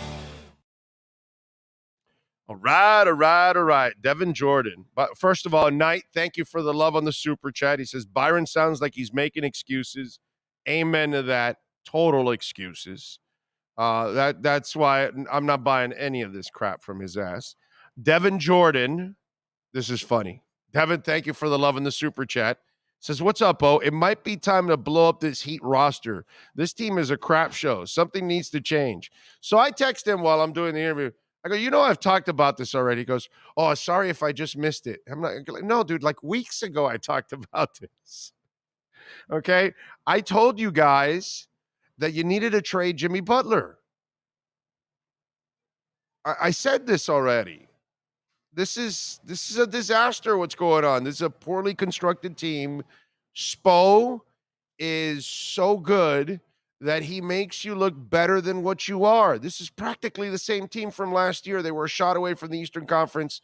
They're struggling to make the playoffs. Okay? I mean, they're a mediocre team. This is a mediocre bunch, this Heat team. And that's why I said you had, and like I told you with Kevin Love, he'll bring more balance to him, but he's not going to make you better. You're not cutting the deficit between you and the top teams.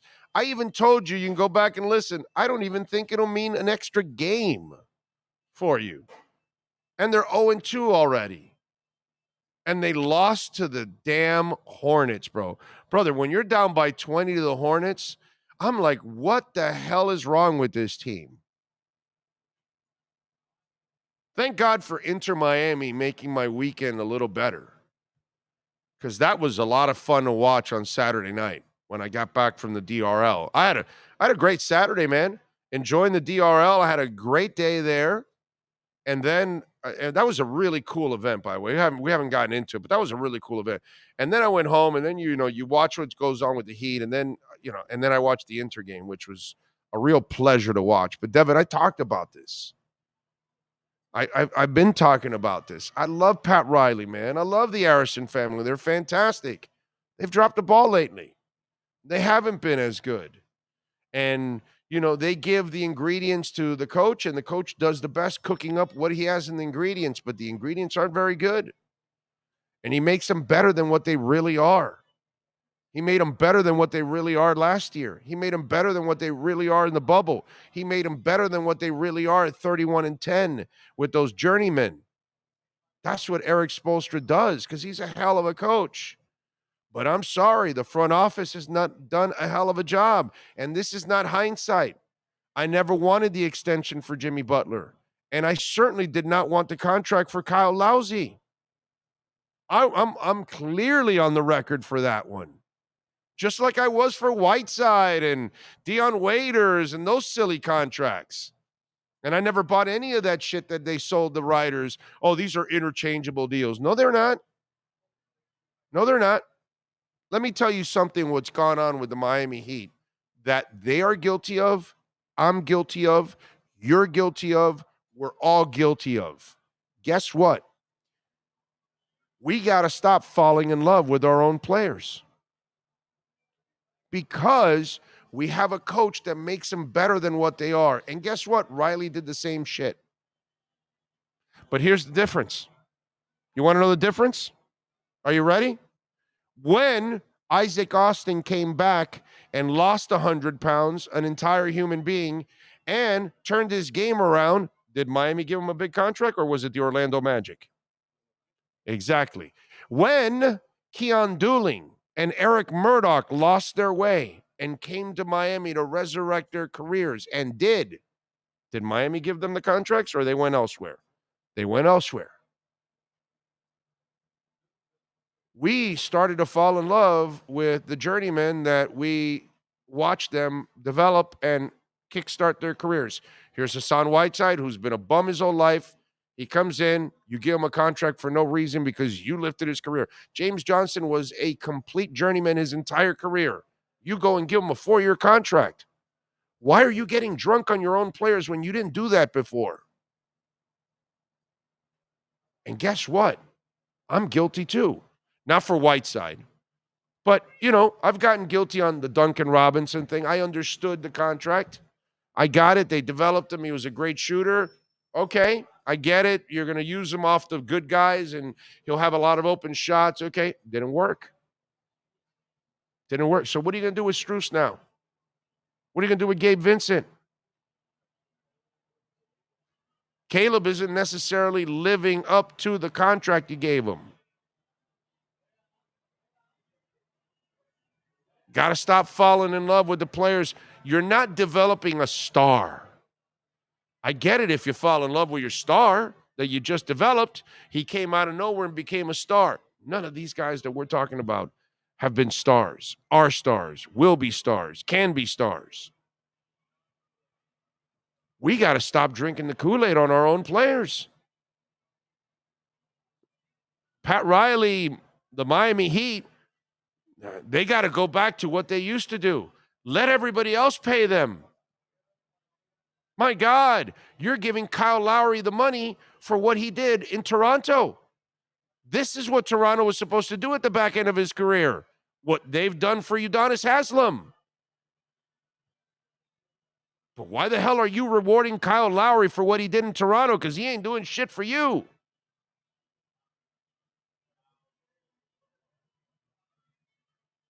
I mean, are we going to be honest now? And I bet nobody's told you that, right? Nobody's mentioned that. Isn't it interesting how this is a franchise that now falls in love with the mediocre players that they make overachieve? When you used to just get those mediocre players, make them overachieve, and let them go elsewhere. What happened to the Heat? What happened to this front office?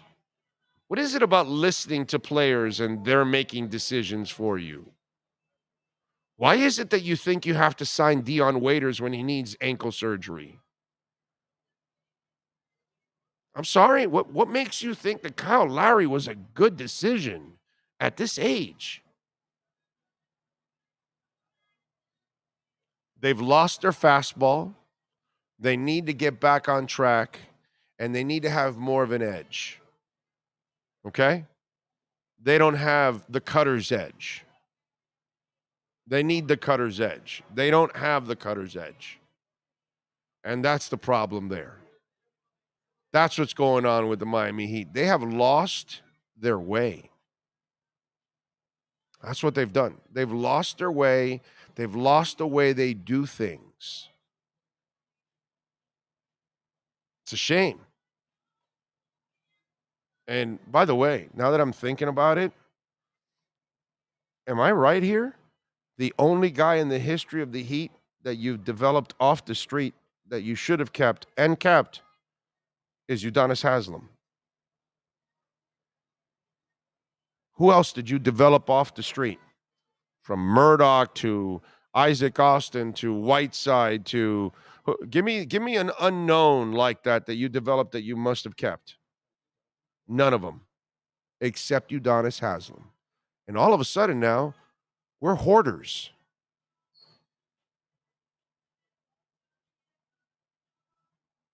Now we're keeping all these guys that are just guys. But you're buying your own drugs. You're getting high on your own supply. Because you used to watch them overachieve and then let somebody else pay them. Now you're falling in love with your own guys that really aren't that good, and you're paying them. It's weird. It's a weird dynamic how things have changed with the Miami Heat. So, Devin, I've already talked about this, just like I did with X 2 years ago. It's just, some of you did it a lot. The X thing, almost none of you agreed with me on trading X 2 years ago after the 10 interceptions. But a lot of you did agree with me on the Jimmy Butler thing. I remember that a lot of you did agree with me on that one. That one, I will say some of you were like, no, yeah, you're right. You're right. Guy Brown, thank you for the love on the super chat. Says, Big O, if you have time, look at Bob Gibson's Hall of Fame speech. He speaks of the importance of confidence. I reference this as it relates to McDaniel's confidence in Tua and what we can expect. Okay, I'll check it out. I will check it out. Man, the day goes so much faster at work when Big O is on. LOL. Thank you, sir. Thank you, Karen. Green Lion says, time to trade Jimmy this summer. Maybe they can trade Lowry next deadline. They should be able to trade Lowry in the next couple months because of expiring contract. So, yeah. How's that? Will anybody want him? Yeah, for expiring, yes. But you've got to find like some frustrated player that has 2 years left, but they're not giving you a bad contract in return. So, yeah, you've got to find like the right situation. And he's done that in the past. Hopefully he can do it again. Man of 1,005 hosts says, too many 5-year extension contracts. Next person who gets signed needs to be for 2 years, not 5, so you'll be able to get out of that contract. Big O, we could even see Lowry start to decline up here some years back. Yeah, he was already declining. It was I never understood that contract. Never understood that contract at all. And you thought they would learn after Tyler Deion Whiteside's contract. Nope. No, they haven't. Yeah. They're getting too high on their supply. If we traded Jimmy Butler, who and what are we trading him for? I don't know. But hanging on to him for the next 3 years, playing less and less games, and the body breaking down, it ain't going to get any better for Jimmy Butler. Keeping him is not the smart move. So, actually, let me rephrase that. Extending him was the absolutely terrible move on their part. Terrible move. So, Zion Williamson for Jimmy. King Sure says, yeah, you can't consume your own product. Bad business. Yeah, you're right. Can't do that. Can't do that. Can't do it. Won't do it. By the way, It is time to talk about our Cutter's Edge MVP. We love talking about our MVP. And this weekend, this is an MVP that goes under the radar. And most of you won't give him the MVP yet because you haven't seen enough yet, or you don't even watch it all, or you don't even know, or you don't even care. But that man deserves an MVP. And guess who it's going to be? Here we go. Who's last night's MVP? For your complete landscape solutions anywhere in South Florida, there's only one MVP. CuttersEdgePro.com. Here's our CuttersEdgePro.com MVP of the night. All right. And my MVP is Phil Neville, the head coach of Inter Miami, who inherited a mess 2 years ago and had to fight through that mess and the whole thing with Higuain. And it was so dysfunctional, everything that was going on with Pizarro and Higuain. And what was the French guy's name that was a disaster? Matuidi or whatever. I mean, give me a break. It was a very poorly constructed team, and he inherited a mess. And it was hard for him to make it better. And then the following year, it was another challenge, 19 new players, and the team got better and better as the year went on. The chemistry, a lot of the young guys were developing, which for me was a great sign of Phil, that not only could he deal with veterans like Higuain and get him back on track and get him to be a part of the team like he did last year, but on top of that, young guys were developing and getting better. They developed a goaltender in Drake Callender. So what Chris Henderson has done is a phenomenal job, as expected, because he knows his stuff.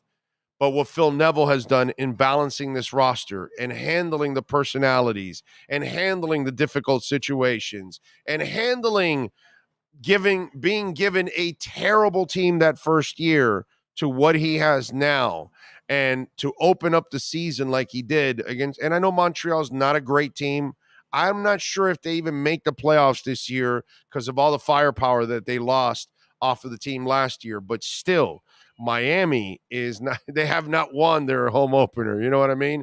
And they dominated that home opener. They were clearly the better team. They were aggressive. Okay. And they lost Campana before that game started. Leo was injured again, which really disappointing that Leo is constantly injured and he can't, take the pitch. But Phil Neville, that is my Cutter's Edge MVP of this week here or today. I love what he's done since he took over here at Inter Miami. Kudos to the work that Phil Neville has done for Inter Miami. That's our Cutter's Edge MVP. The MVP of the night is brought to you by CuttersEdgePro.com. Servicing HOAs, condominiums, townhomes, commercial properties, corporate parks, and malls throughout South Florida. CuttersEdgePro.com. Providing South Florida MVP performance every day of the year. We love it. And call my man Will and Mike at Cutter's Edge Pro. They know how to get it done. 954-472-0622. Landscaping, outdoor lighting, irrigation, artificial grass. The artificial grass. Last night I was hanging out with the dogs and they were just running around having some fun. And it's just so amazing, the artificial grass, because there's no dirt, there's no mud. There's no grass being brought into the house, no mud, no dirt, no paw prints or footprints. Because when you go out to the backyard and then you come in, you've got the wife yelling at you, hey, I just cleaned the floors, all that. That's what I love. It's so easy to maintain. I'm telling you, call Cutter's Edge and find out about artificial turf and everything else, because landscaping takes your home to the next level. Yes, sir. No big surprise or anything, but Carson Wentz has been released by the Commanders. Okay. All right. The kid was excited about getting a shot to isn't it Kyle Trask is on that team? Is it on that team? No, Trask is Tampa Bay. Oh, Tampa. That's right. He's being given a chance to compete for the job. That's what it is. Who's the guy in who do they have over there? Do they have the North Carolina kid there? That's who they have? God, what's his name? Kid plays with some moxie too, man. God, I thought how Is he with the Commanders? I think he's the backup. I think he's the one that's going to be given a chance to compete. Then I think it's No. Is it? Oh, you're right. You're right. Taylor Heineke, Carson Wentz, Sam Howell, Jake Fromm. Right. Sam Howell is like, I think I read somewhere where Sam's like excited that he'll get a chance to compete for it, just like Kyle Trask is also going to compete for if you drafted him. Yeah. You knew the time was going to come at some point. Right. I mean, you drafted them. You might as well you give the kids a chance to see if they can prove themselves, man. You never know. So I like Sam Howell, actually. I thought he had a little something to his game, as they say. Let's see. What do we have here? Hello. Just thank you for your show. Always, you are the best in the biz, period. Thank you, Ray. That's very nice of you, my man. Appreciate you as always, man. Very nice. Very nice. Bobby played 17 games in each of the last 2 seasons and had 4 interceptions in 21-22. So maybe he's got a little something left. Every time a player gets released, Miami Dolphin fans, always, dude. John, they want to pick up everybody, bro. Walt Dog says the Heat's problem centers around Jim, Bam, and Tyler is Miami 100%. Problem is you don't have enough around him. Tyler's not consistent enough. He still hasn't earned that consistency. So he's not justifying his salary yet. You know, too many inconsistencies with Tyler's game. The only one in that thing that's really holding up is Bam. Right? Bam, yeah. Bam has been He's fantastic. been the only thing and that was the one. He's been a rock. Where you're kind of worried coming into the season if he was going to take that step up. And he did. Yep. And he did. Really like what I've seen from Bam. Really impressed with Bam. He needed that. That was my complaint with him last year. You know, you're not a franchise player until you can enforce your will offensively. And he was able to do it, so I was impressed. Ira Winderman, by the way, speaking of basketball, will join us at the top of the hour. So we'll have a little fun with Ira. Remember, redrecover.com. Go to redrecover.com. You can get 30% off right now. I've been telling you about Red Recover now for a while. And listen, when it comes to Red Recover, we're talking about anything. Shoulder, arms, knees, ankles, back, neck, you name it, even your hair. By the way, I know that some of you have called about the hat, and you haven't been able to get the hat. Let me walk you through what's going on.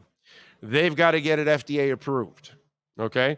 So the red light therapy is already approved by the FDA, but they changed the hat to get a better hat. They weren't happy with the hat that they got initially, okay?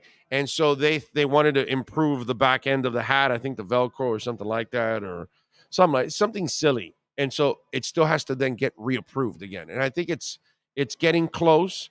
Those of you that have contacted redrecover.com, remember there's a contact us, and I tell you at times because the hat is not on the website right now. They don't show it to you because they don't want you. But since I talk about it, and since I've got all my well, not all, but my hair is coming back. And by the way, the rest of my hair, I'm fuller now.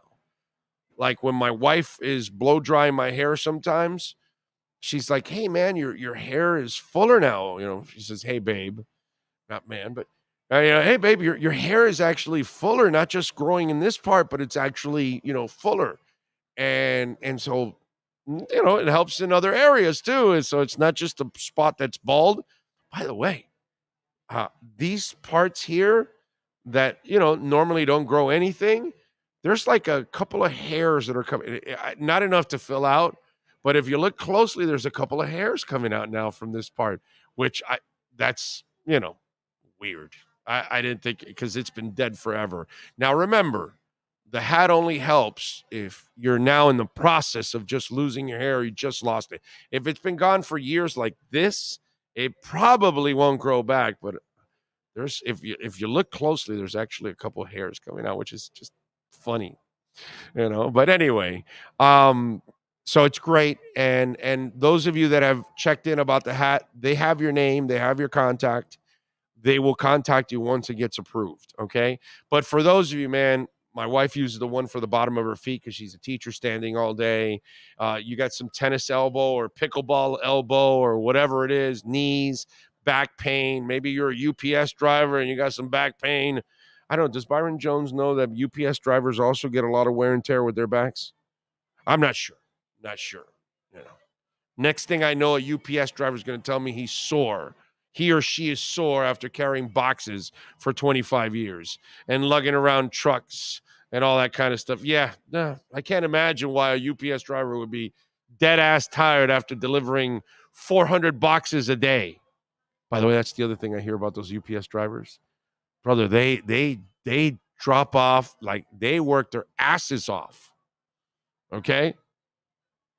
I just want to make sure that people, lots of normal people have aches and pains and soreness and permanent damage from their own jobs too. It's not just football players. But anyway, those of you that need Red Recover, okay, go to redrecover.com, 30% off. It's still going on. When that goes, don't complain. You got a shot at 30% off. Great present for somebody you know that is struggling with some kind of former injury, a former surgery, something like that. By the way, it can also help scars disappear. That's amazing. So if you recently had a surgery and you got a fresh scar, it can help make that scar disappear. Red light therapy is amazing. Redrecover.com.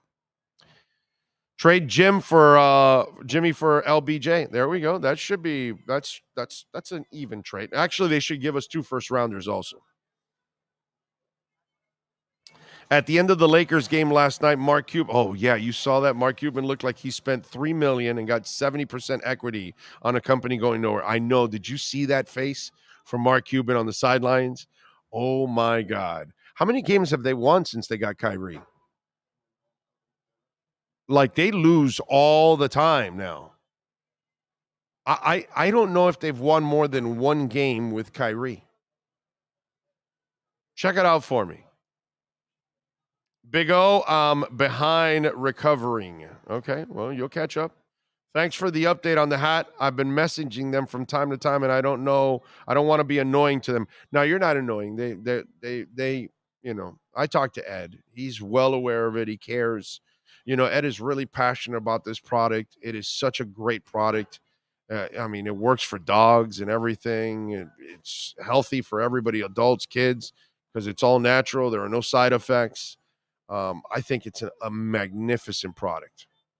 I really do. I think red light therapy is one of the greatest inventions out there.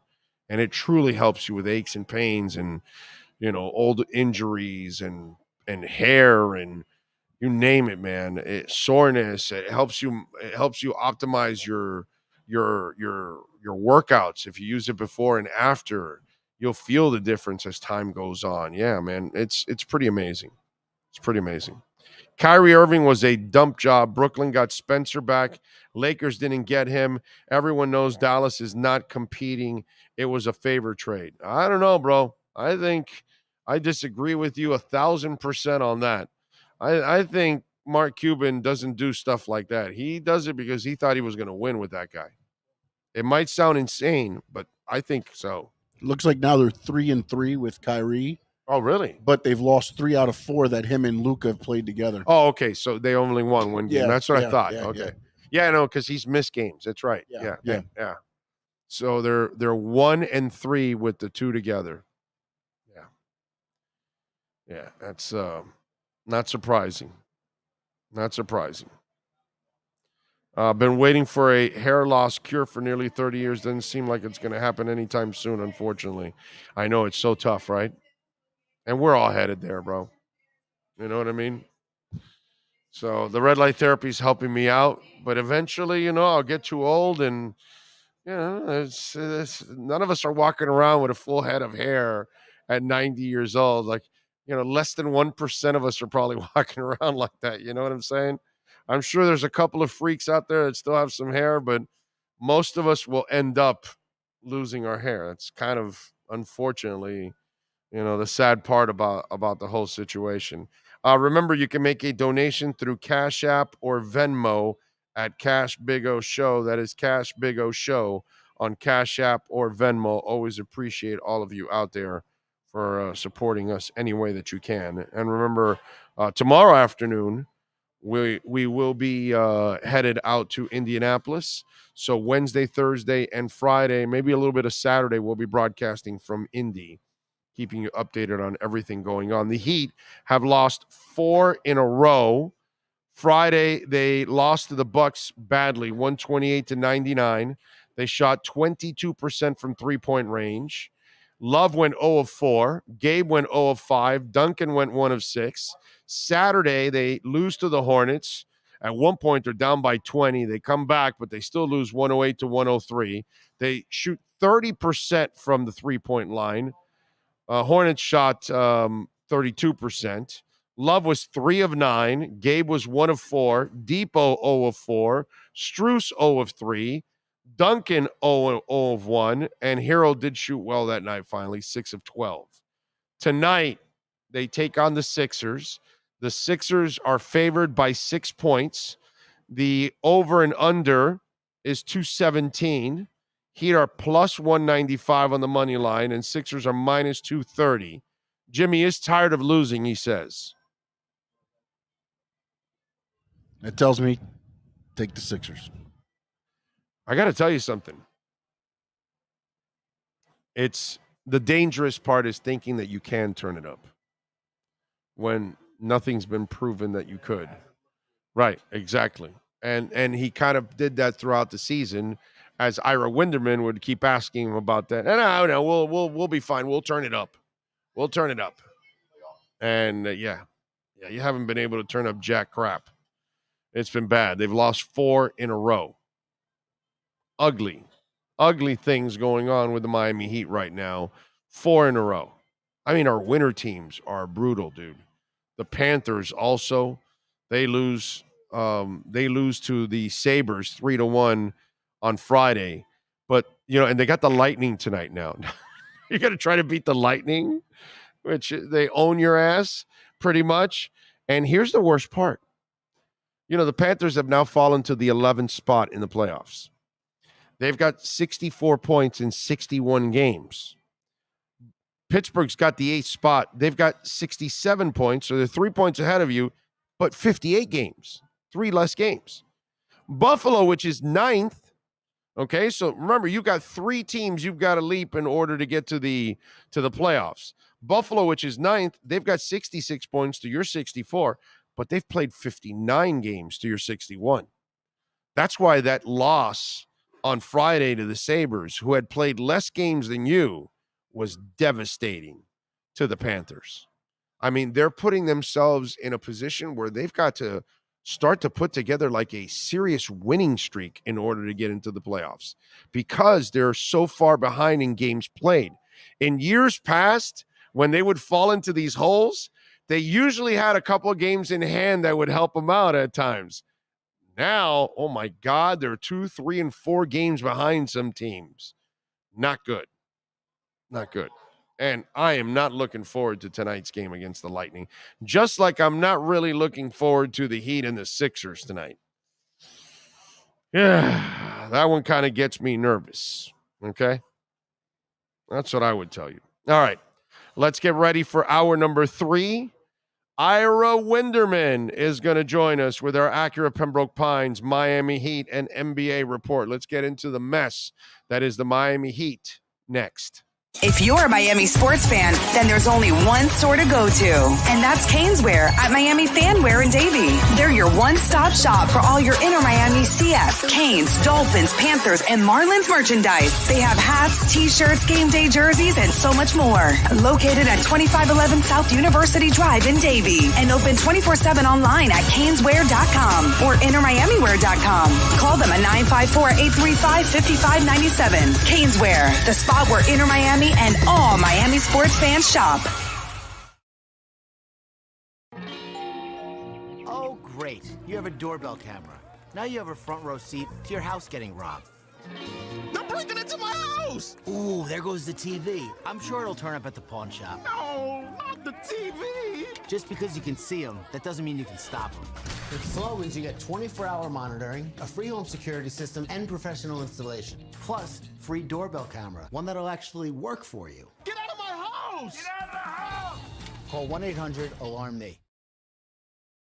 Welcome to Red Light Therapy, a revolutionary technology perfected by NASA to aid in muscle strengthening and recovery. Red and infrared light has the capacity to penetrate deep into the cell's mitochondria, potentially leading to increased energy, faster recovery, and the optimal performance your body demands. Train, fight, recover.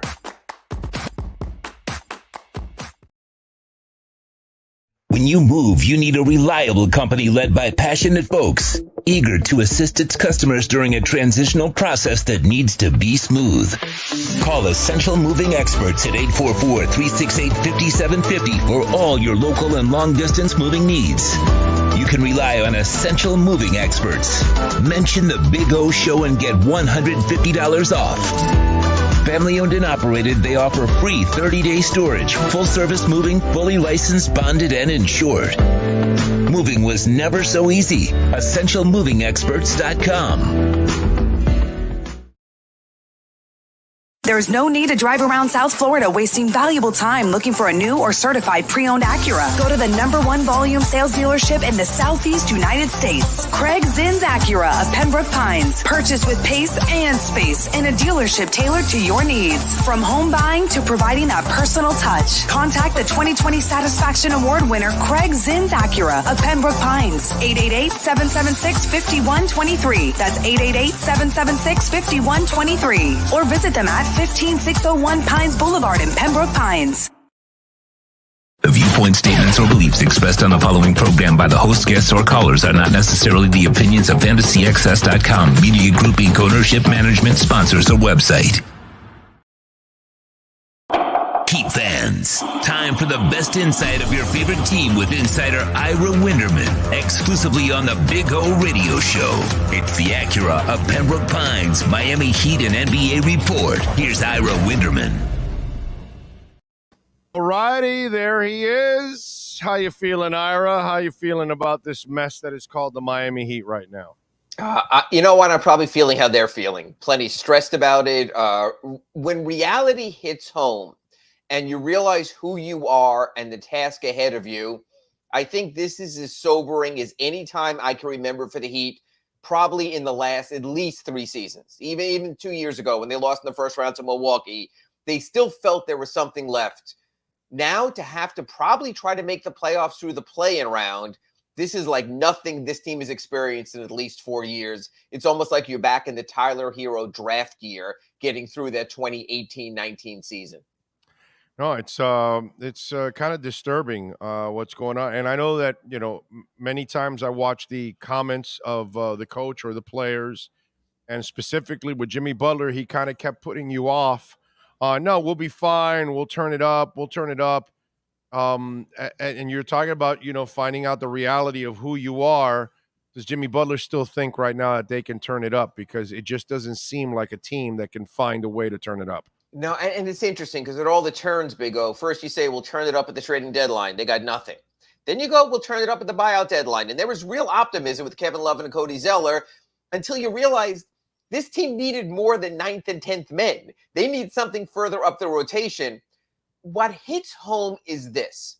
This Heat team, honestly, for the last 3 years, from the bubble, making it to the finals, to last year within one shot, one game, one win of the Eastern Conference Finals, is they had overachieved. And we're realizing that now after the fact. Look, you want to be a fan, you want to be a follower, you want to go, you have a championship aspiration team. Eric Spoelstra, bro. No, it's not just Eric Spoelstra makes Spoelstra has to overachieve also, and he's underachieved makes you look this season. better than what you are. Bubble, bubble, journeyman, last year. That's what he does, dude. That's the problem. They're really not that good. It's just you have a great freaking coach that can maximize. You had a team that overachieved before, and Eric Spoelstra is underachieving right now.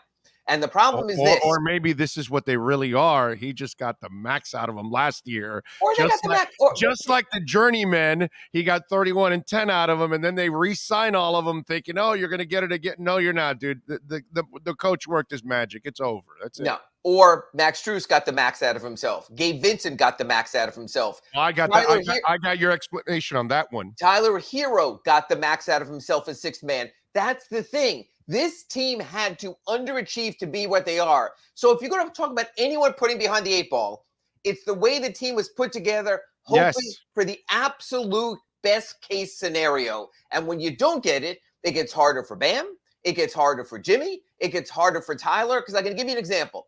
Tonight, Philadelphia 76ers. And I think you'll go down the line agreeing with me. Orlando Alzagari hosted the Big O Show 5 days a week, and Acura Pembroke Pines reports on Monday and Friday. Who's better, Joel Embiid or Bam Adebayo? Joel Embiid. Okay.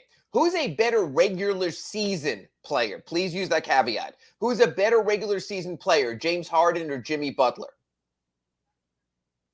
Now? Regular season player. Now, yes. Like the last 2 years?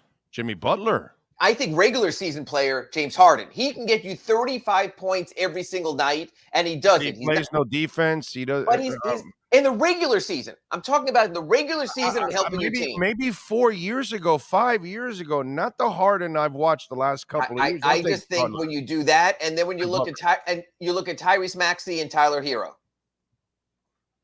Oh, Tyrese Maxey or Tyler Hero. So what I'm saying. Yeah. No, I want Tyrese Maxey because he's going to help me in the 3-and-D department. Whereas not so much, but in the 3 department, yeah, I'd agree with that. Tyler can only help me in the 3 department. Every team's big 3 that they're playing, Charlotte's an exception, but even going back to what they faced in Brooklyn, certainly what they faced in Milwaukee, even without Giannis, with Drew Holiday, with Chris Middleton, with Brooke Lopez. So that's the thing. You're asking your big 3 to be as good as these other big 3s, and they're not. And they're not. So the overachieving came Duncan Robinson in 2020 when they went to the finals. Max Strus last year. Gabe Vincent last year. Dwayne Dedmon had a good year, last season also. A lot of guys had good seasons. Victor Oladipo. The Wizard can only get so much out of Dwayne Dedmon. Victor Oladipo had a very good playoff. The Dedmon appears. Look, let me explain something to you. Did you watch New Jack City? Can't say that I did. Go ahead. All right. Well, if you watch New Jack City, the problem with G Money was he started to get high on his own supply. And that did not fly well, unfortunately, with the rest of the Cash Money brothers. And so eventually G Money was, kind of excommunicado, as we say in John Wick. Right. So here's the problem.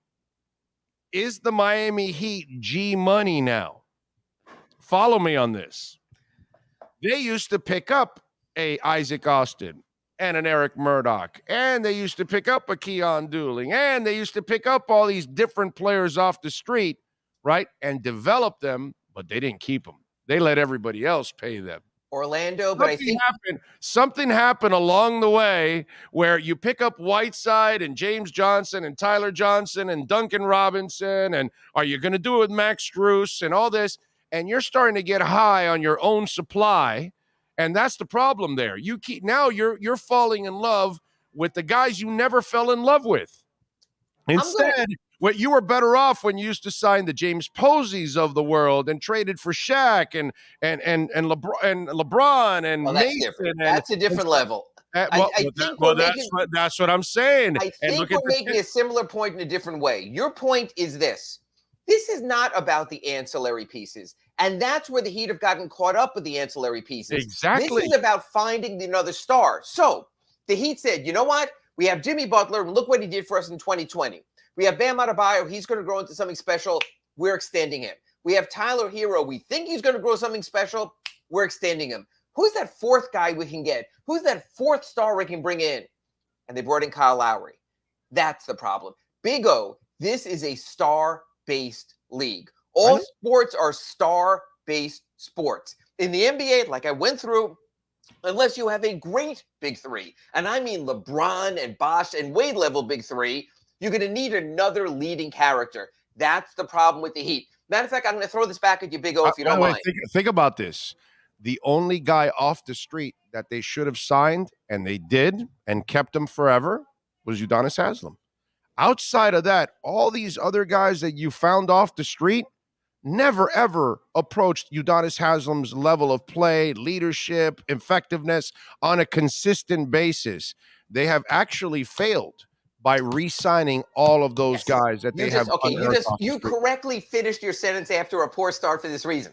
They also, with a lot of those guys, just because you didn't watch New Jack City, that doesn't mean that I also made a bad analogy there. Okay, with a lot of those guys, they decided when to cut bait. For example, Isaac Austin. Remember, he was up for a new contract, and they realized, nope, we'll go for Brent Barry, short-term 3-year, rental. $9 million deal, Orlando. I remember. Okay. Jason Capono, great three-point shooter. Toronto came with the offer. They said, you know what? No. Keon Dooling got the offer from the Celtics. They said no. That's the difference then, which means this summer, it's going to be interesting when it comes to Max Strus, when it comes to Gabe Vincent, when it comes right now to going in that order. So I think that's what it's going to come down also is what are they going to go doing forward? But this whole thing went sour. Think about it. All those guys were exploding cigars for other teams. Now you're re-signing the exploding cigars for yourself. You're signing the exploding cigar. And I give you one example, Big O. If you take Kyle Lowry's $30 million salary and you take Duncan Robinson's $16, $18 million salary, you have a $48 million chunk, which can buy you any player in the NBA at that salary price point. So you're trying to argue with me that they did 10,000 things wrong. What I'm saying is they made two significant mistakes. I'm with you there on that. I was the first guy saying the Lowry deal is a terrible deal. Right. Please, I'm with you 100%, but I'm also adding that they're getting too high on their supply and they got to stop doing and they got to go back to what they were doing before. Yeah, you develop these guys, but they're not that good. Don't give them the contracts. Don't tie yourself. There's one other part to that. After the Whiteside Johnson mess, I thought you would have learned something, and no, there goes the Duncan deal. Okay. Big O, after the 2020 season and the bubble, and Jimmy Butler leaning over that stanchion, literally giving you every last breath. Oh, he's awesome. I think if you asked then, what would you give Jimmy Butler? I do think, Big O, I might be wrong here. At that point, you might have said, give him anything he wants. Oh, no, I was against. You wanted Kyle Lowry. I've been against extension. I was against Jimmy's extension, and I was against Kyle Lowry. And that's the thing is, Jimmy at that moment stood as someone you would give him anything you want because he gave you every last ounce. Hey, you live and you learn right now. All of these factors contributed, but more than anything, the one factor that contributed the most is the big money investment. Not Jimmy; he's been fine. He'll be fine. Oh, no, he's fought for that. I don't think that contract ends fine. Okay, we'll wait till that. But it's been the Kyle Lowry thing, and it's been undeniable. Okay. And it looks like for 3 seasons of $85 million worth of money, you're going to get 1/2 of 1 season of payoff, and a 1/6 return on an investment doesn't play at any brokerage. No, I'm with you there. Tonight they are 6-point underdogs. No Kyle Lowry, apparently no Lousy tonight. Any other news coming out of that matchup? No, it looks like Tyler Hero had a knee issue. He'll be good to go. Kevin Love will be good to go. They're not as good as Philly. Here's the problem. Let's look at the schedule. Not only Philadelphia tonight in Philadelphia, the Sixers Wednesday at Miami-Dade Arena. Then they have the Knicks on Friday, Atlanta on Saturday, Atlanta on Monday, Cleveland on Wednesday, Cleveland on Friday. This is a bitch of a schedule. This is not, okay, we're going to come home, play 7 of 8 of home, and we'll be okay. No. And this goes back to Big O. I'm so glad I didn't do the show. No offense to our good friends at Accurate Pembroke Pines on Sunday, because after that Charlotte loss, there would have been no counterpoint there. It's the crapola losses, the Hornets losses, the Pistons losses, those games. The Hornets already this year. And that's the problem. Look, you and I spoke after the loss at home to Denver. Jokic is great. They didn't have that team's number. Okay, they fought hard. They lost. You move on. Brooklyn last game before the All-Star break. Jimmy's halfway to Argentina. It's a road game. Brooklyn has that new player energy and buzz. Okay, Mikal Bridges goes off like he never will before. But there are so many crappy performances that I just wonder if Eric Spoelstra can squeeze anything more. I know you've been singing his praises all season. I love him. I know that he's been extracting orange juice from an orange rind, and I get all of that. He's awesome. But you're at a point now, Big O. Big O, this is a talent league. This is a talent world.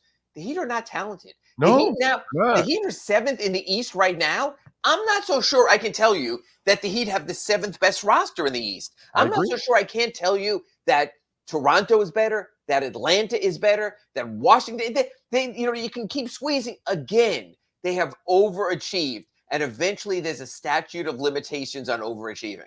Yeah, I get it, and I that's why out of everybody there, I'm behind Eric Spoelstra 100%. I think he's done a phenomenal job considering what he's been given every single year, and he's not given anything exceptional, and that's the problem. You give him something excellent, he'll turn it into a championship.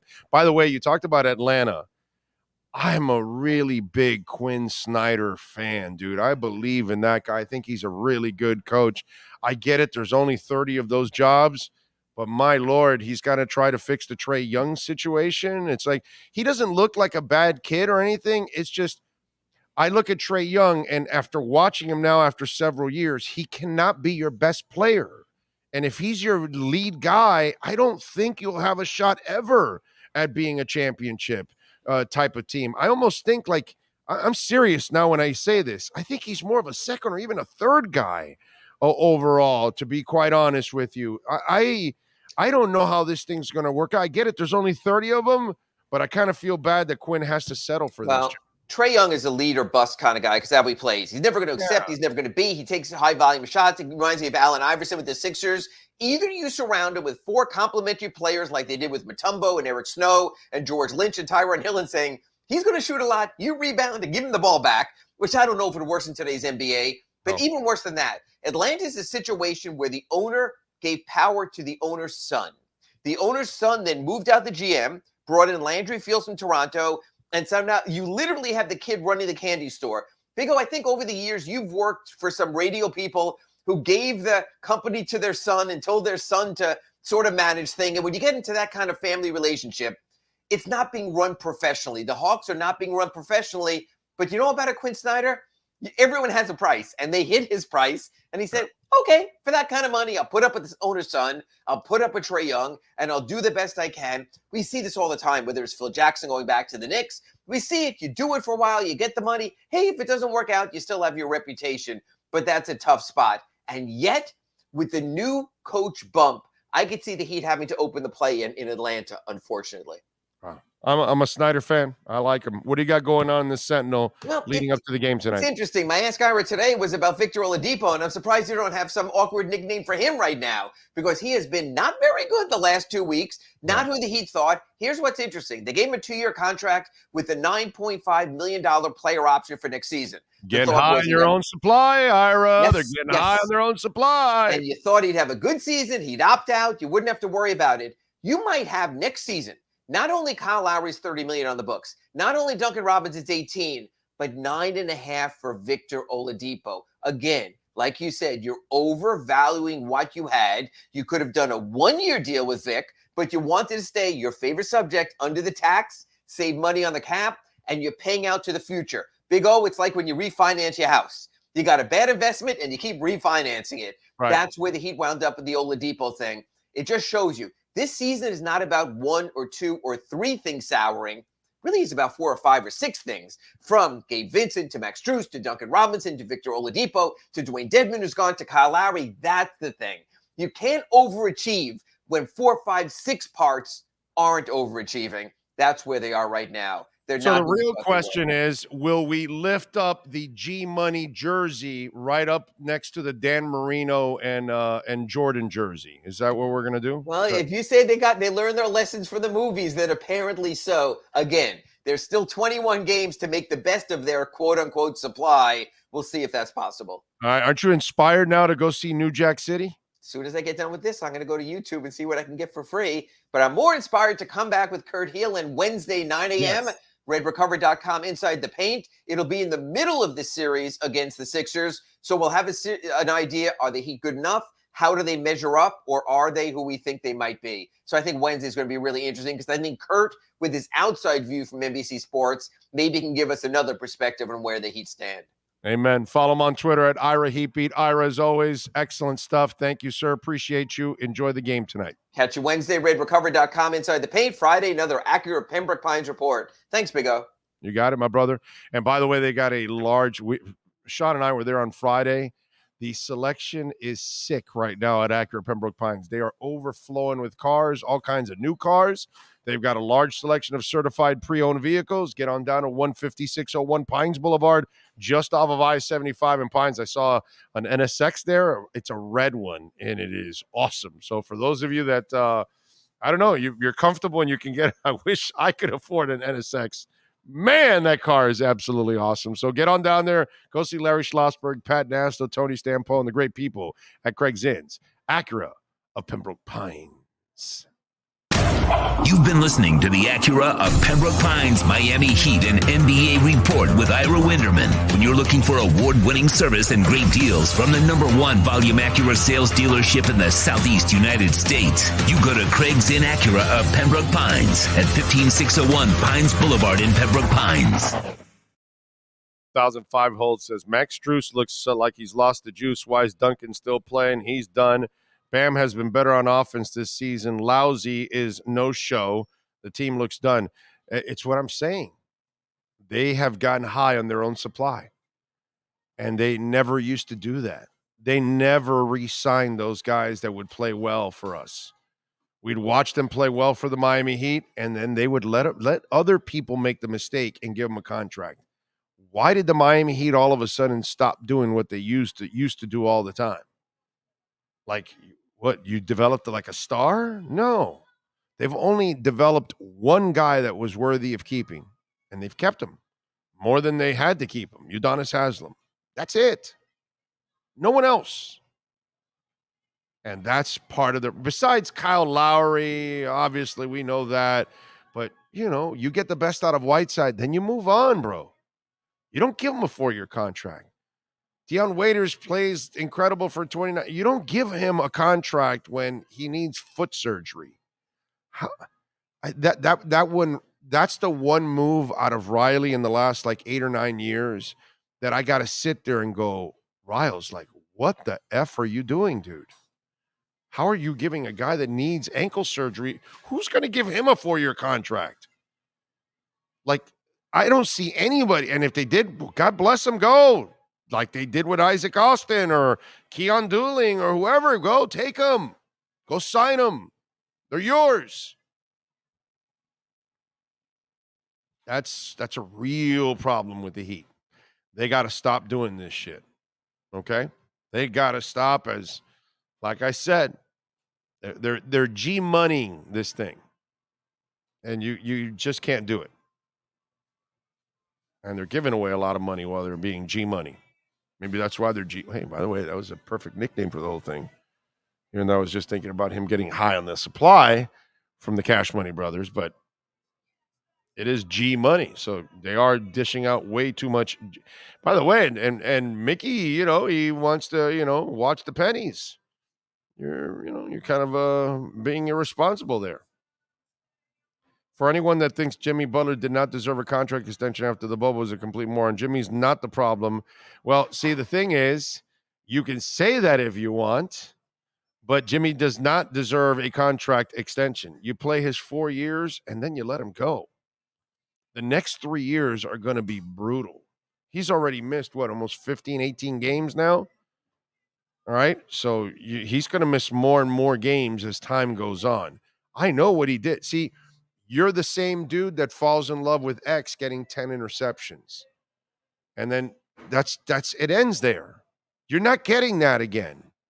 And you got what you got in the bubble. That was 2 years ago.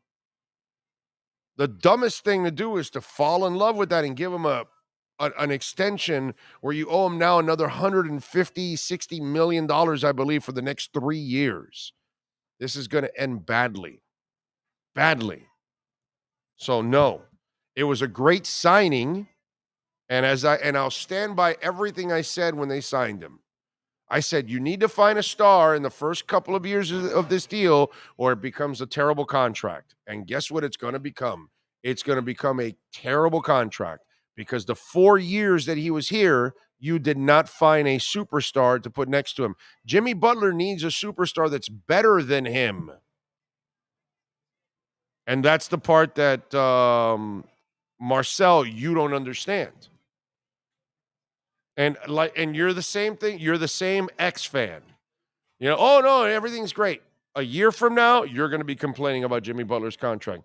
2 years from now, you're going to be screaming hell about that contract because he's going to be missing half the season. He's not going to be able to participate and play the way he normally can because he's getting older and worn down, and you're paying him $50-60 million a year.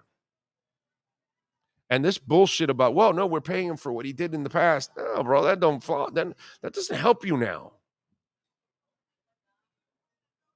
So I disagree with you. Jimmy's fantastic. It was a great signing for the 4 years you've had him. Is this the fourth year, by the way? I think, right? I want to say this is the fourth year. The contract should have ended this year. Think about that. You would free up a lot of money if you did it the right way. But unfortunately, you're going to stay with it too long. And that's been another problem with the Miami Heat. They stay with these contracts too long. And they extend them way too long when they're too old to be extended. Anyway. But that's all right. Lots of people are like that. They're prisoners of the moment, and they don't think big picture, long term, down the line.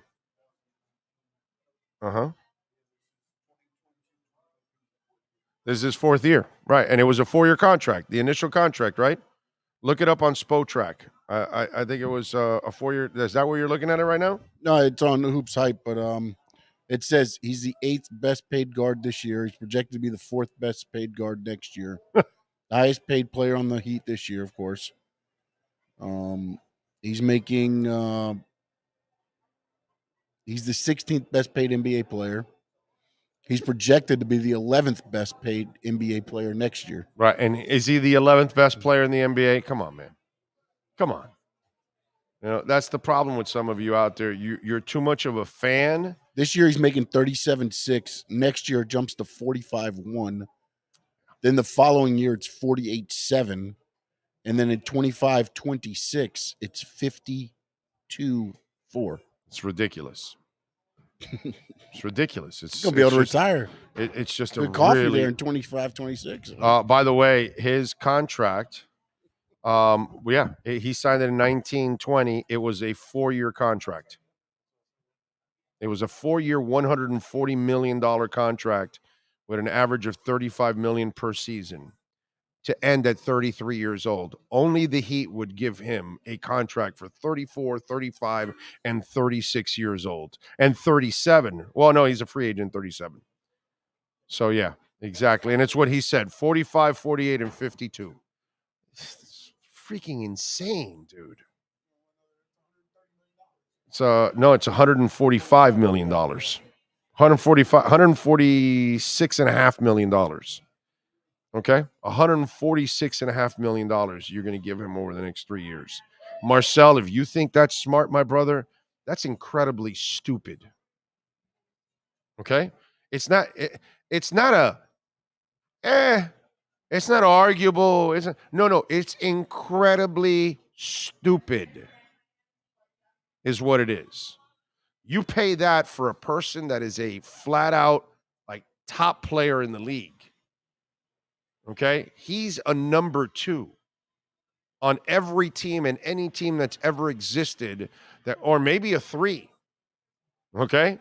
Maybe a 3.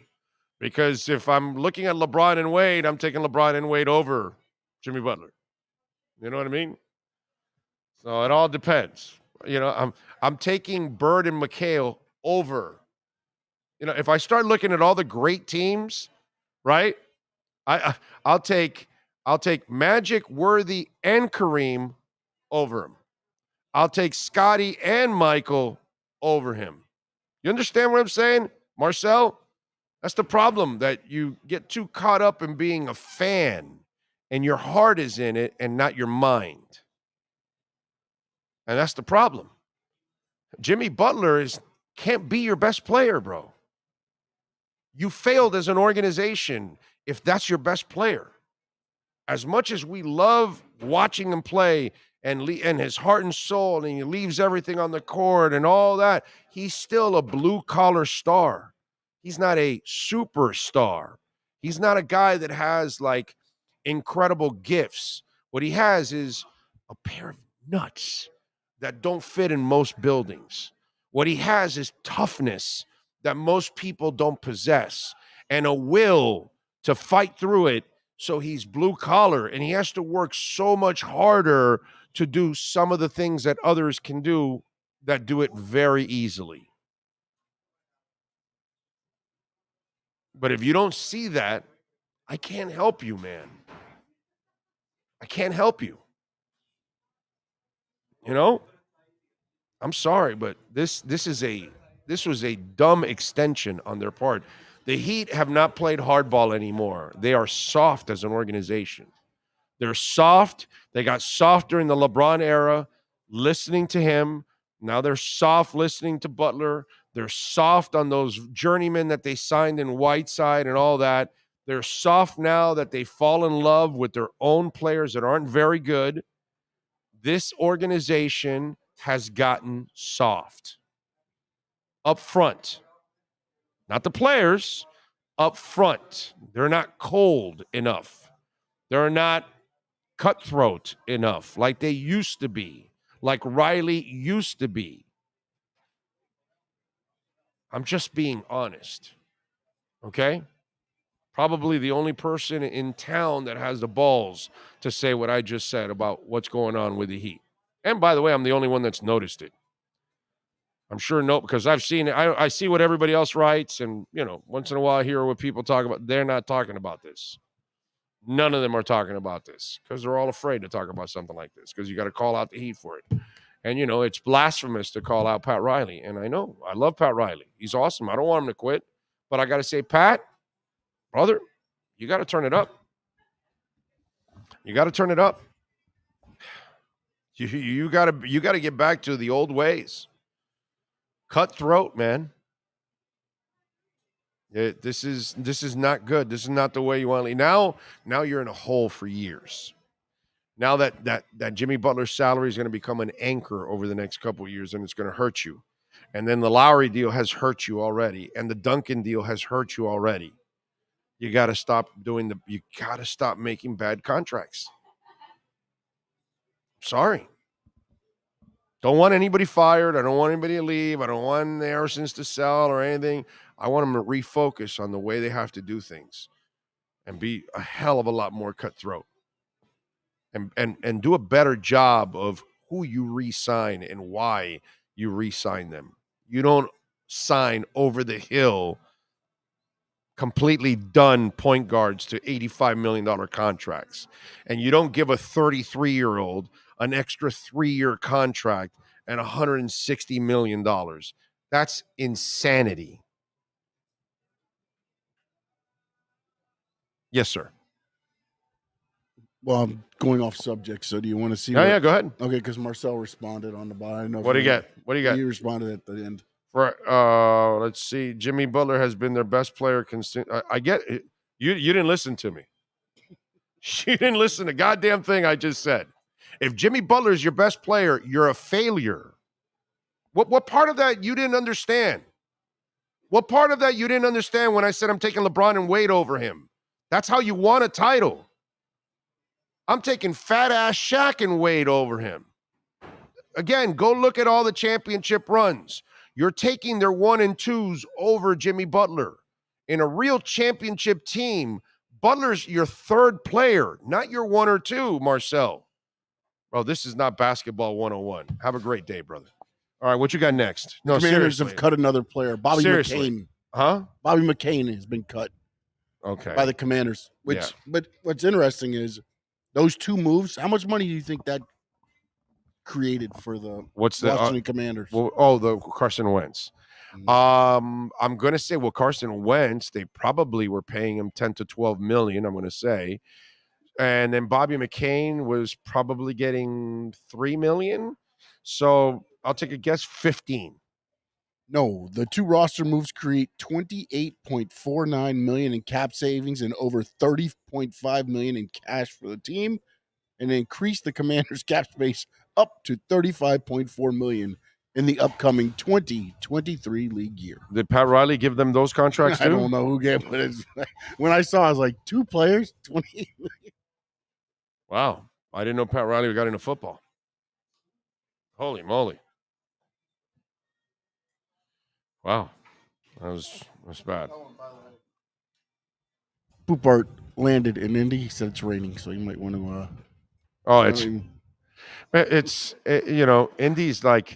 Indy's one of the best towns. It doesn't matter if it's raining or snowing.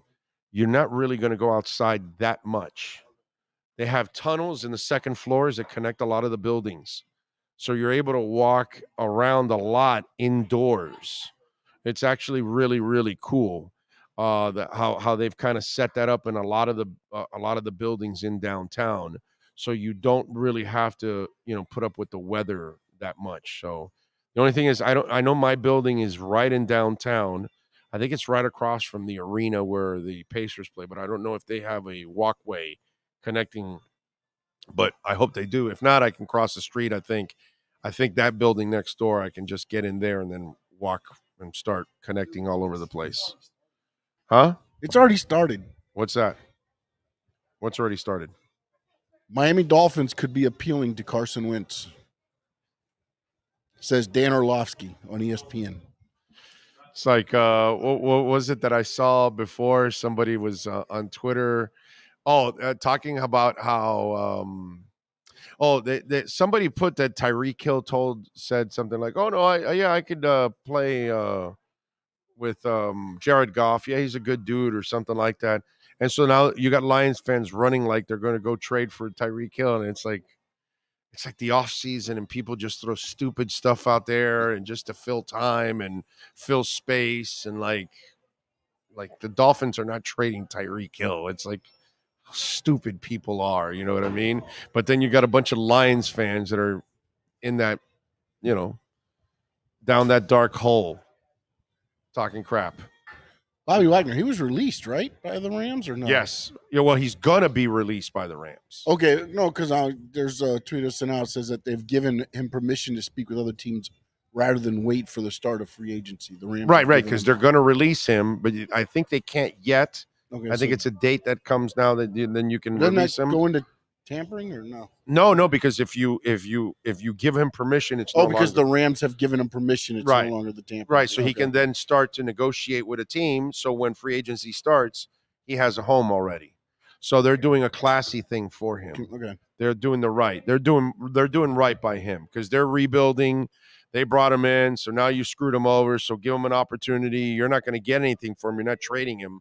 You're going to release him anyway. So be decent and let his agent go, talk to the Dolphins and bring him here and sign him to a contract, a 2-year contract.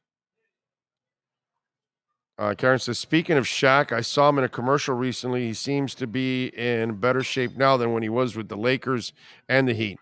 Yes. Well, the first year with the Heat, he was in great shape. Remember that.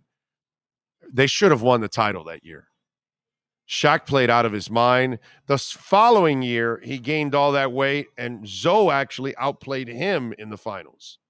Zoe was the most important center against Dallas because if you look at the defensive plays that Zoe made in that series, they were monstrous all over the place. He got some key blocks and rebounds. He was awesome. But the first year, I got to give Shaq credit. You got to give people credit when they deserve it. He came in great shape.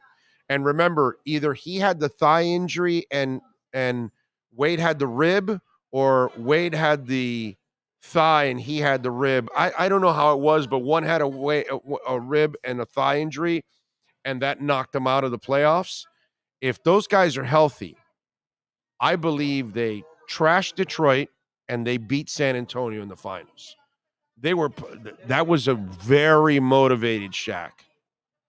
He wasn't nearly as motivated the following year. That, unfortunately, it is what it is. But you're right about that. The second year, he did get out of shape. But the first year, I got to give Shaq credit. He played with some fire. He really did. Just couldn't do it long enough, unfortunately.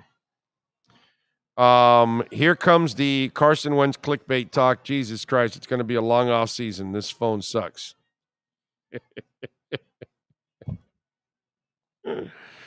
It is what it is, as they say. By the way, did you have a good time at the Drone Racing League? The family enjoyed it? Had a great time once you got in. It was great. The kids had a good time? They did. Okay. They did. I had a good time. Again, I didn't know what to expect, but I really enjoyed it. Great presentation.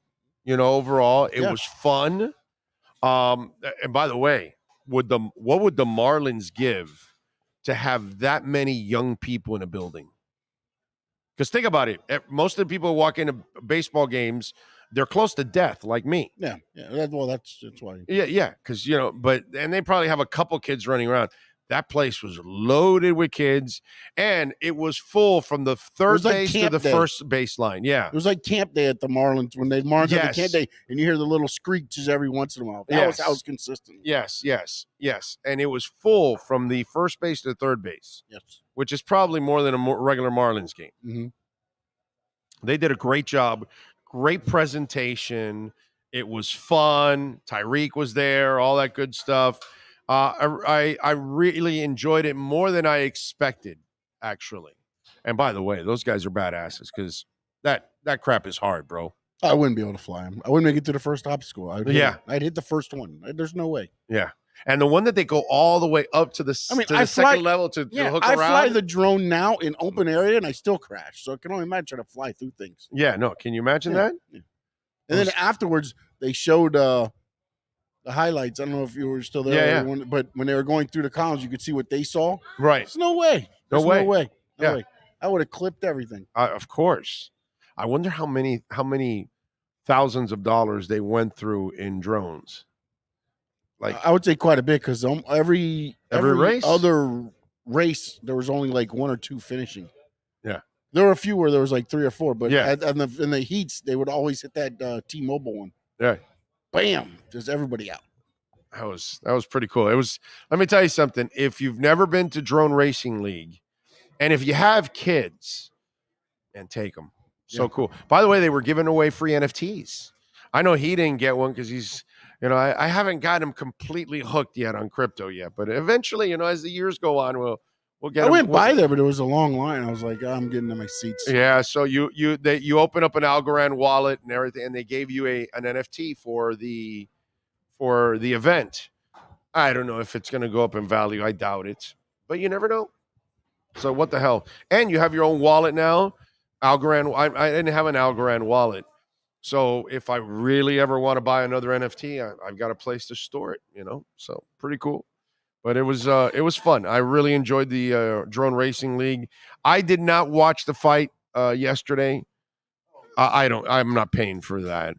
But Tommy Fury ended up winning. I'm just glad the judges got it right from everything I'm hearing because there's quite a few people that said they could have went the other way. What's it called? Drake lost $400,000 in Bitcoin. Mm-hmm. And now he won $1 million in the Super Bowl in Kansas City. Yeah, he had Paul winning by knockout. He picked the he didn't just have Paul winning. He had him winning by a knockout. Yeah, Paul says he got the Drake curse. Yeah. It's for real. Oh man! But now, does this end now? That's it. So the fools that paid $100 for this, they're going to pay for the rematch. From what I'm understanding, is it wasn't that close.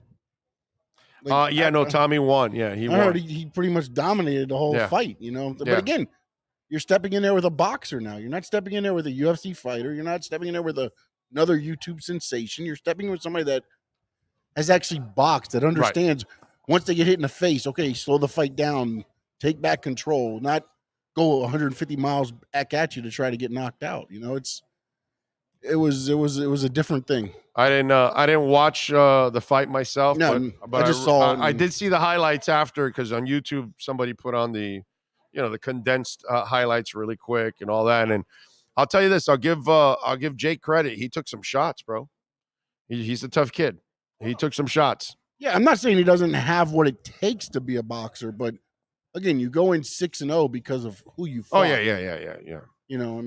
And again, you fought names, but they're not names in boxing. They're names in UFC. They're So. And now you fought a boxer and you lost. Yeah. And you didn't really fight a high-end boxer either. No, not really. No, You didn't no. fight like You fought a Fury, which has a name, but you didn't fight the other Fury. No, the other one. No. Yeah, you're right about that. Let's see. Big O, that Perdomo is as big as your mic. Yes, it is. Yes, it is. And it's a delicious cigar. You should try the champagne one. It's really good. What I like about that champagne one, it's got this smooth, creamy flavor, right? But it burns like all the way. When the cigar is really short, you're still tasting that flavor. And it's got this creaminess to it. It's really good.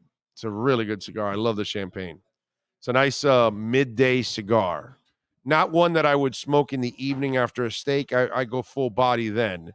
But in the middle of the day, afternoon, one of these champagnes. Ooh, doggy. Sweet. Yes, sir. On Saturday, did you see Johnny Cueto's start there? No, I did not. Was it bad? Well, I know that they didn't very win. bad defensive help too. Okay. Jazz played one wrong in center field. He took a step back, thinking it was hit harder than what it was, and so some stuff fell in, and then bobble at second base, but he gave up 5 runs on. Well, that'll be an adjustment for the kid. 5 runs and 2 hits. But it's also they were playing the Cardinals, and their guy Walker. It was his first at bat, rookie.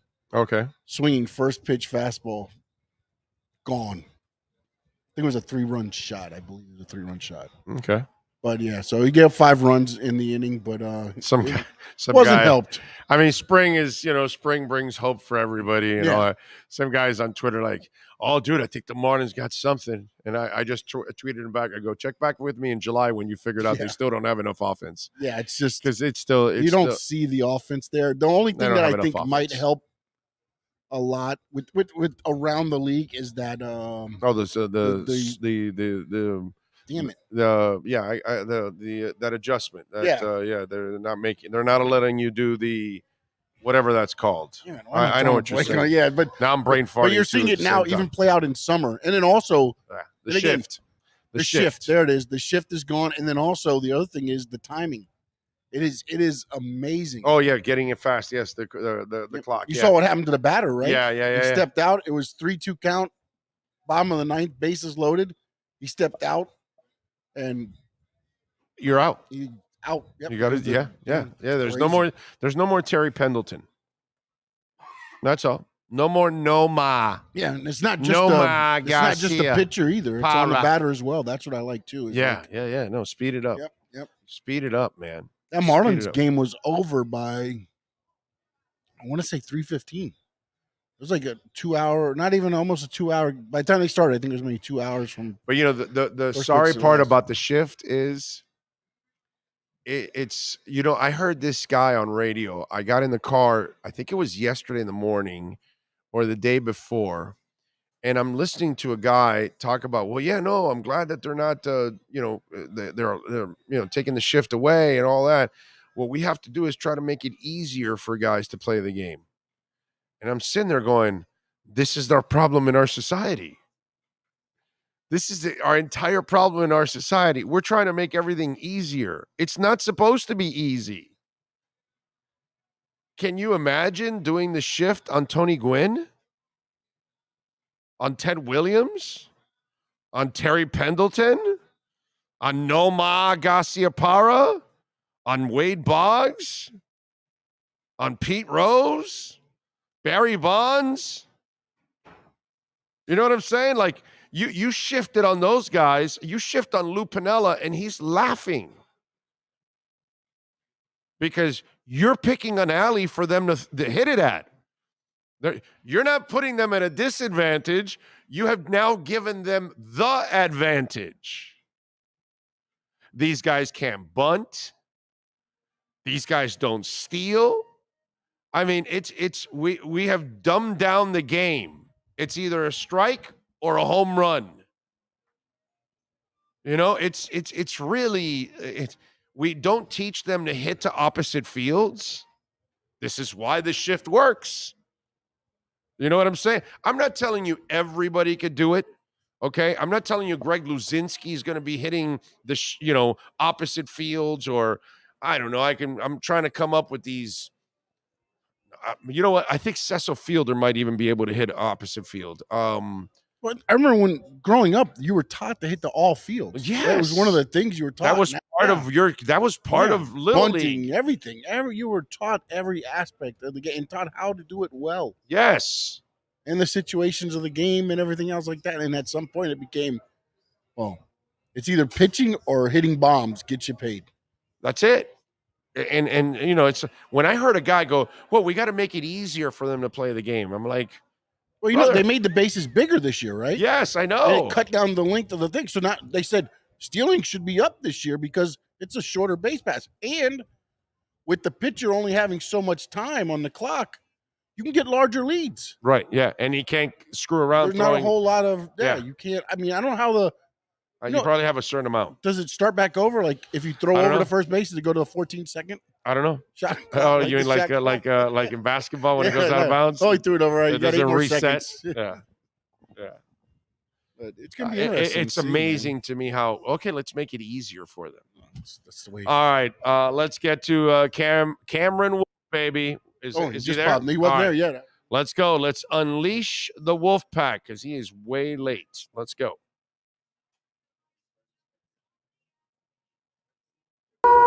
We unleash the Wolf Pack as we get the latest in the NFL and the Miami Dolphins with our KSDT CPA Pro Football Report with NFL Network insider Cameron Wolf. KSDT is one of South Florida's largest and one of the country's fastest growing accounting firms. KSDT CPA is a full-service firm that also excels in crypto. Visit them at ksdtcpa.com or call 305-670-3370. Here's NFL insider Cameron Wolf. What's up, Cam? What's up, man? How you doing, man? You're at the Indy airport already? Yeah, I just landed. Our flight got delayed for a while, so apologies. I heard it's raining there right now. Is it raining? Yeah, it's raining. It's like 50 degrees. It's not Miami weather at all. I'm not gonna lie to you. I miss Miami already. Yeah, but let's not lie to people. At Indy, we rarely are outside. We have the bridges connecting the buildings, so we don't really deal with the elements nearly as much. So let's be honest to folks out there. It's not like we're really going to be trudging along in the snow all over the place. So that's the good thing about Indy's downtown. They kind of make it a little bit more comfortable to be able to move around. Cam, before I get into the football talk. We were just talking about baseball and how, they've eliminated the shift. And so I was in the car, and I think it was either Saturday or Sunday. I went to go get something, so I turned on some sports radio and some national guys there. And we need to make the game easier for guys to play. And I'm sitting there going, this is ridiculous. Like, they don't teach them how to bunt. They don't teach them how to hit opposite fields. Players back when I'm growing up, if you shifted on Barry Bonds or Cal Ripken or Nomar Garciaparra or whoever, they would laugh at you going, "Oh, so you want me to hit it there? Okay, great. I'll hit it there." It's so funny how the game has changed so much, and that even the attitude of it, like it's too hard. That was the idea of baseball.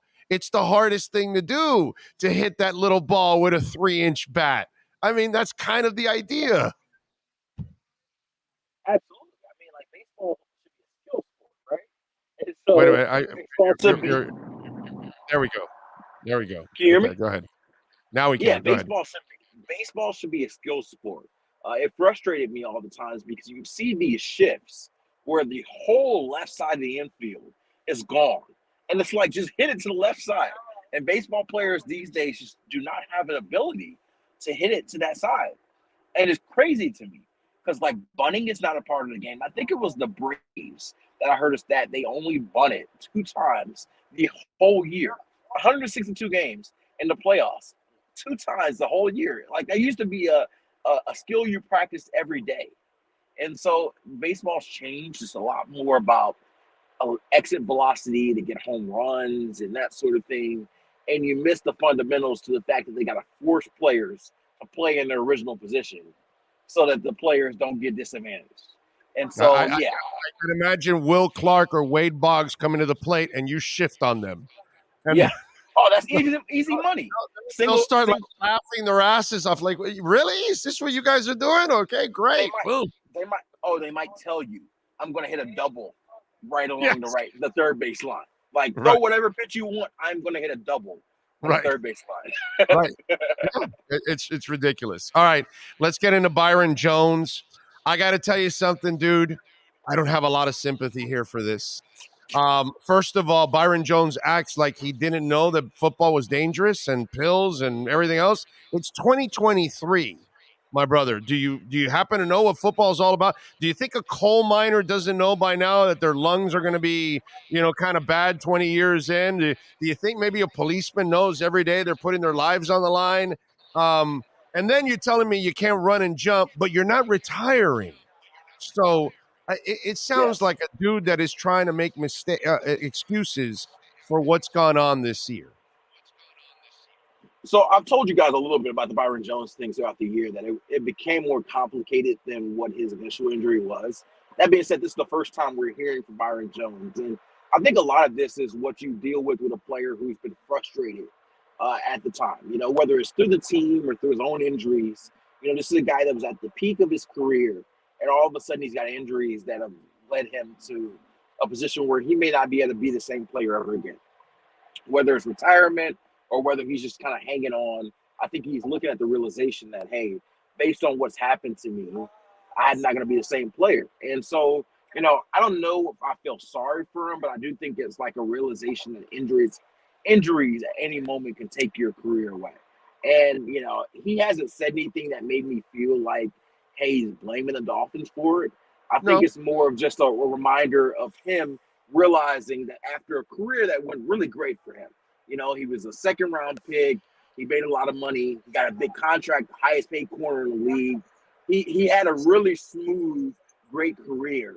And then 6 or 7 years in, he got the bam of the NFL. Like, it can go just like that. And so I think because of that, he's getting it, and I think he's trying to cope with it right now. And so more than anything, that's what sits in for me. A lot of times we know when those career-threatening injuries come.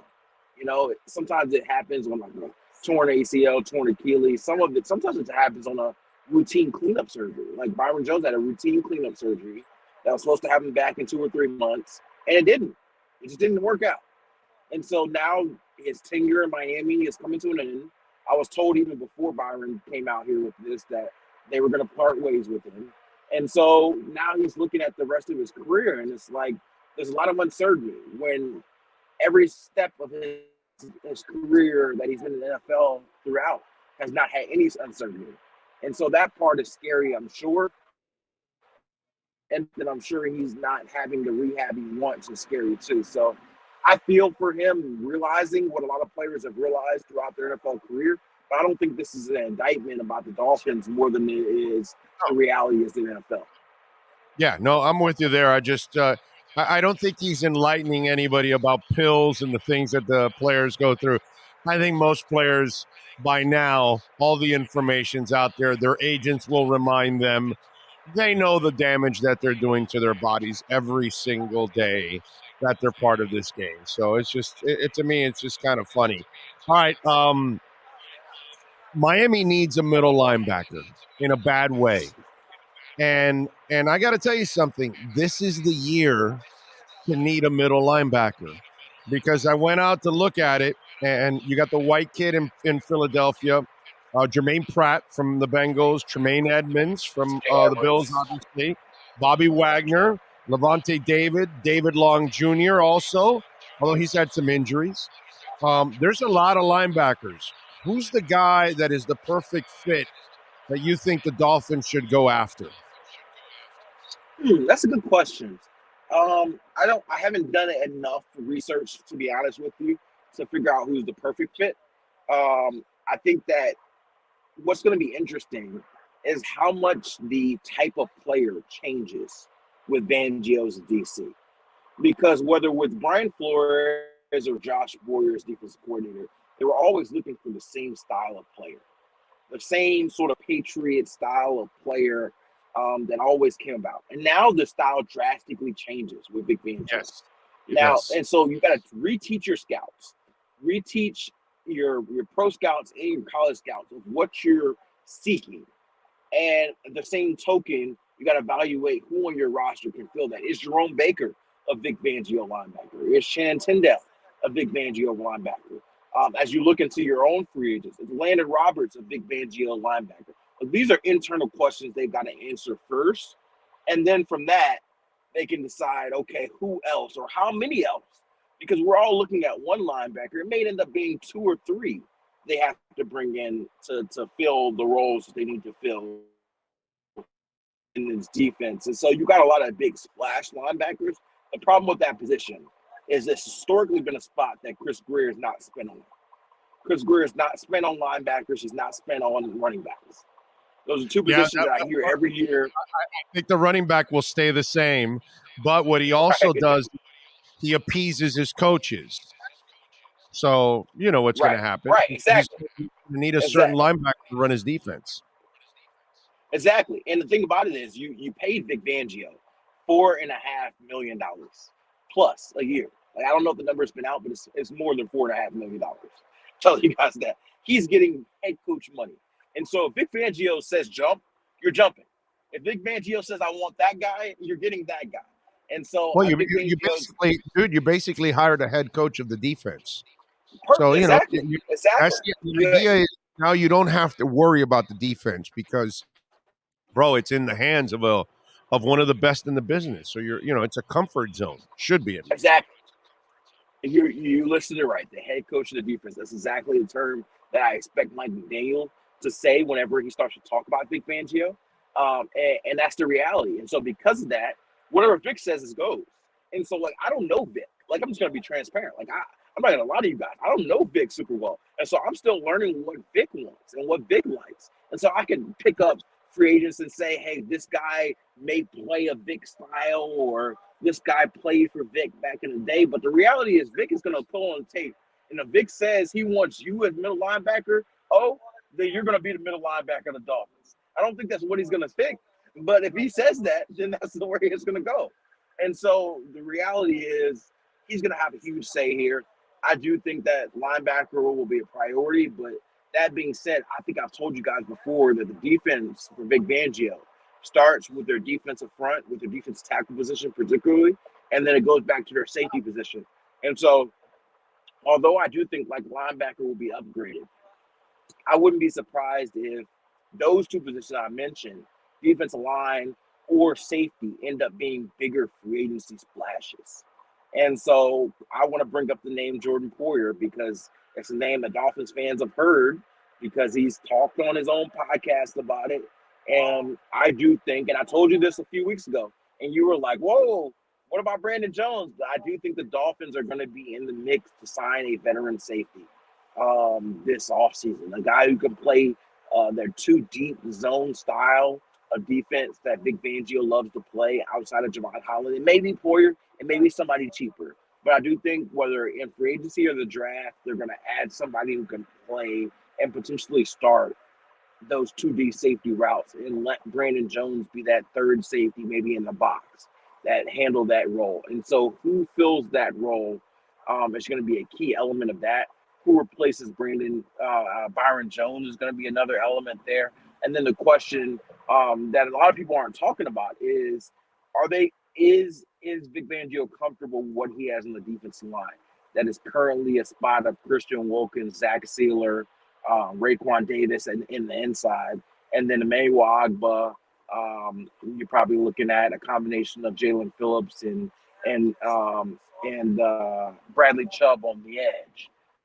Is he with that group, or does he feel like he needs to add another person to that room? And I suspect he wants to add at least one more notable player to that room.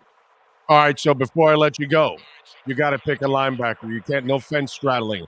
I think they are going to go after a linebacker. Which one of those guys would you sign? If salary cap wasn't the issue, Trayvon Evans is a great player, and I would love to have him. I would want a guy that could grow with this defense. Like Bobby Wagner's been an elite player for a long time. but I'd wonder about two teams giving up on him after a year, essentially, and wondering if he's more of a year-to-year player. That would scare me but a little bit. here's my counter to that. You got to pay Wilkins, you got to pay Sealer, and you want to pay Jordan Poyer too. So you're also going to pay Tremaine Edmonds. It's You a lot got of money. That's why I prefaced. you're That's gonna have why to I prefaced my conversation with if salary cap wasn't an issue, well, right? that Because no, but we have to live in reality, and so that's why I would go with a Bobby Wagner. If you want to go Poyer, then you can't go Edmonds. You have to go correct. Wagner because You would have to choose it's one. a 1 or 2 You would year have to deal. choose one. Right. You would have to choose one between Poyer and Edmonds, and then you would have to go cheaper with the other one. But the problem is, I don't know if Wagner's going to be super cheap. You know, he's a guy. He'll be cheaper than Edmonds because you don't have to give him a 4-year contract or a So- 5-year deal that you lock him into 3. You're really only signing him for 1 or 2 years. That's what So it he is. would be cheaper in the guarantees. You'd be able to give him a 1 or 2 year deal. And But lower I think number overall. Lower I don't number know. overall. I don't know. I think Wagner's still going to want a double-digit million a year number, even if it's on a 1 or 2 year deal. You're still paying him 10, 12 million dollars a year on that deal. It may just be a 1 year deal or a 2 year deal, but I think you're still paying him double-digit million, which is why I said that's tough to do unless you're ready to win a championship now. Yeah. And by the way, I can guarantee you, Chris Greer's specialty is the 2-year deal. So it'll be a 2-year deal. He doesn't would have won. He likes that second year to kind of play with it a little bit, cap wise and all that stuff. I've noticed that they love to do the 2-year deal. All right, what do you got going on this week for the NFL Network at the Combine? Well, I am riding to my Indy hotel right now. I will be on NFL Network for sure tomorrow and probably throughout the week, talking a lot of combine talks. You know, I actually have a dinner planned and some meetings planned tonight to get some information. I will make Mike McDaniel talks tomorrow at 3:00. I'm sure I'll talk some Dolphins either before or after on NFL Network there. And you know, we'll talk a bunch of the happenings. Like, this event is promoted as a draft event, but to me, the bigger element that comes out of this is free agency and trades. Because right now, teams are getting their contracts formulated. Who can they afford? What are the price ranges that go about? These are the conversations that happens now. And so I meet with a lot of agents, a lot of coaches, a lot of scouts around this time and try to give you guys and give myself insight that I don't know about what's going to happen this free agency period. And so this is a big learning period for me. And hopefully I can return and bring some insights to you guys about what I know about the NFL and what I know about the Dolphins. All right, we look forward to it. Follow him on Twitter at Cameron Wolf and catch his work there at the NFL Network. Cam, as always, appreciate you. I'll see you in a couple days there in Indy, my friend. For sure, man. Looking forward to it. You got it. There you go. Cameron Wolf, baby, coming through. That the Wolf Pack has been unleashed. This has been the KSDT CPA Pro Football Report with NFL insider Cameron Wolf. KSDT is recognized by Forbes as one of the top tax accounting firms for 2022. KSDT CPA is a full-service firm that also excels in crypto. Visit them at ksdtcpa.com or call 305-670-3370. All right. There he is, the man, the myth, the legend. That is Sean Williams. What's up, Big O? How you doing, baby? You doing good? Oh yeah, man, I'm doing good. How are you doing? You got, bro. You got a full beard now. I know it's growing. It's getting gray though. The kids, you know. I know, brother. I know.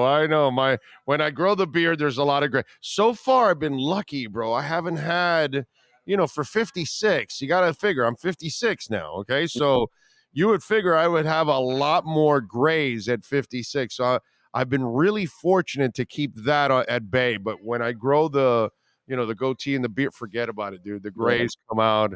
The age shows. You know what I'm saying? I got them. I mean, the grays are there, so I'll be much worse than you at 56 for sure.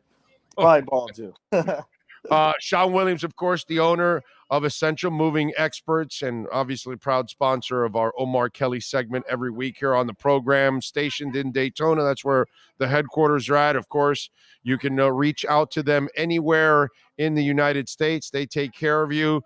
But he's also a huge Dolphins fan. So, Right. Sean, I wanted to have a little fun like I did with Cam. So, Tremaine Edmonds is out there. Bobby Wagner's out there. Levante David's out there. David Long Jr. is out there. Jermaine Pratt from the Bengals. Some pretty good linebackers. This is actually a really good year to find a veteran middle linebacker for this team. So, if Sean Williams was in charge, where would Sean go with that free agent selection? I heard a little bit of the end of what you and Cam were talking about. I like his points. If you go with safety, if you go high end safety like a Poyer, you can't go with an Edmonds. But if I was going to pick one without any information about who else we get in free agency, I would go with Edmonds for the same reason. He's going to be a more long-term piece, and a middle linebacker for a long period of time has been something we've missed. I mean, we might have had one or two here and there, but when have we had one for multiple years since Zach? Before I was probably born. Yeah, it's Zach, bro. Zach was the last guy. I mean, Carlos Dansby was pretty decent. He couldn't cover, but he did all the other things pretty good. But we haven't had a linebacker that can go sideline to sideline and run a team since Zach, bro. My pick would be Edmonds, but if you look at Fangio, if his priority is tackle and safety, and you're going to go big on one of those, then you go get a Bobby Wagner for, like you said, 2-year deal, making not a big cap hit the second year. If it works out, you extend them. If it doesn't, then you can, upgrade from there. But I like Edmonds, and, it's always nice to steal anybody from in the division too. Yeah, no, that's see, the thing is, I don't think they'll have the money for both those guys because they have to re-sign Sealer and Wilkins. Right. Those guys have to be re-signed. That is a must to bring those guys. See, and here's where I disagree a little bit with Cam. I think they're strong at defensive tackle. Me too. You know what I mean? And I'm hoping that because I've been a little disappointed with Raekwon, I'm hoping that Fangio can get more out of Raekwon than any of the other guys have so far. But I love their defensive tackle spot. And at safety, I still would like to see Brandon Jones in that role to see if he can help them out. But they don't have linebackers, bro. They don't have a thumper in the middle. They really need a captain of that defense. To me, that is one of the most important needs that this team has this year. Yeah, I agree. I think deep tackle starters, they're as good as – it's probably one of our best position groups. Maybe some depth we need. Safety, I think, like, if you look at what do we need to get to the next level, what is the defense missing? It's linebacker. If you look specifically on what he's going to want, that's different. But if it's me, my only big free agent splash is a middle linebacker. Everything else is going to be middle players, some depth players. The one big splash I'm going to do is linebacker because I feel like that's the only thing. Even like O-line, tight end, like we need those. We need corner, but they didn't hurt us last year. They didn't kill us last year. We needed a little depth. We might need a couple more mid-tier players, but the only thing we're really, really missing is a 3-down linebacker. I mean, you can do it with E-Rob for, 2 downs, and you can sprinkle a little bit of Baker and, Riley in there, but a 3-down linebacker is the one big hole I think we're missing. And, I go with an Edmonds because he's going to grow with the team in the future. I mean, yeah, we're in win now, but we still have young developing players. Tyreek signed a big contract. Armstead signed a big contract. We have a 4 or 5 year, maybe not cap window because we're going to have to sign Tua, but we have a 4 or 5 year window where the players who are good and core players will be here. Yeah, no, and actually the only blessing out of the stuff that went on with Tua is that he can't get a new contract right now. He can't ask for one. They're not going to give him one. So you either pick up the 5th-year option or let him play it out and then tag him after that. But either way, you have bought yourself 2 more years, couple of extra years before you have to pay, and maybe even a 3rd year, because you could buy yourself the 4th and 5th year, and then the 6th year, which is his first year of his deal. You don't pay him the 40, 50 million. You pay him like 10 or 15. You lower the number and then backload, the rest of that money into the final years of the contract. And yeah, you'll raise those numbers, but it'll buy you that extra year where you can add those pieces around him and try to win that title if you can. You know what I'm saying? So that's like the only bright spot out of this whole thing. that you've bought yourself another year with Tua. How you feeling about Tua? What do you think they need? Where do you look at how Tua needs to kind of take care of himself? In other words, I think his team and his trainers just need to have a conversation with him and say, hey, we love, this attitude of sometimes I need to put my head down and run through people, but don't throw the ball away. Don't take away your it factor. Don't, stop being you. Buy a little time, make a little spin move. That's fine. But when the play is dead, the play is dead. Josh Allen's a big boy, but even he gets himself in trouble trying to do too much. That's not going to end well, dude. Yeah. That's not going to end well. Not going to end well for him. He's a big guy. So it's definitely not going to end well for you when you have a lot of injuries and you're smaller. So I think he's aware that he's done all he needed to do to prove he's an upper echelon quarterback, an elite quarterback. I think he's got everything with the system now. I think this offseason, you work on sliding, you work on throwing the ball all the way, you work on, that type of stuff. I like the judo thing. I like, maybe he'll do a little jiu-jitsu or something. That stuff could help, learn how to fall. Yes, it can help. I'm a purple belt in jiu-jitsu. I did some karate growing up and stuff. So it definitely can teach you how to properly fall, how to, move your body, put your arms down the right way. And it's helped me a couple times over my lifetime that I've fallen and I know how to roll because I took judo. And so it's something that gets stuck in your mind. Once you've done it for a while, once you do judo or something martial arts like that for a couple of years, it'll stick in your mind, those kind of things. And it's actually saved my ass from getting hurt, being able to know how to, when I'm falling and I learn how to roll and break the fall. I play hockey and I'm a smaller guy. So when I take big hits, guys are like, sometimes come over like I'm not going to be able to get up. And I'll get right up. And a lot of it is just knowing how to take the hit, how to take the fall, how to absorb that the right way. Some people learn it and some people don't. And I think he'll be fine. He didn't have injuries this year. Concussions are freak things. Right. I don't think it's going to be, I think this year kind of proved that. But like you said, maybe it all happened for a reason. Maybe the concussions happen in order to buy us a little more time and actually save us from giving him the big extension this year and extend our window a little bit. Unintentionally, maybe it will all work out for the best, actually. Where you, because I got a buddy of mine that's like, he's kind of sour about all of this and sour about Tua and all this. And for me, I'm actually super psyched about the season because I look at it more as this wasn't a bad team. This wasn't that they were choking.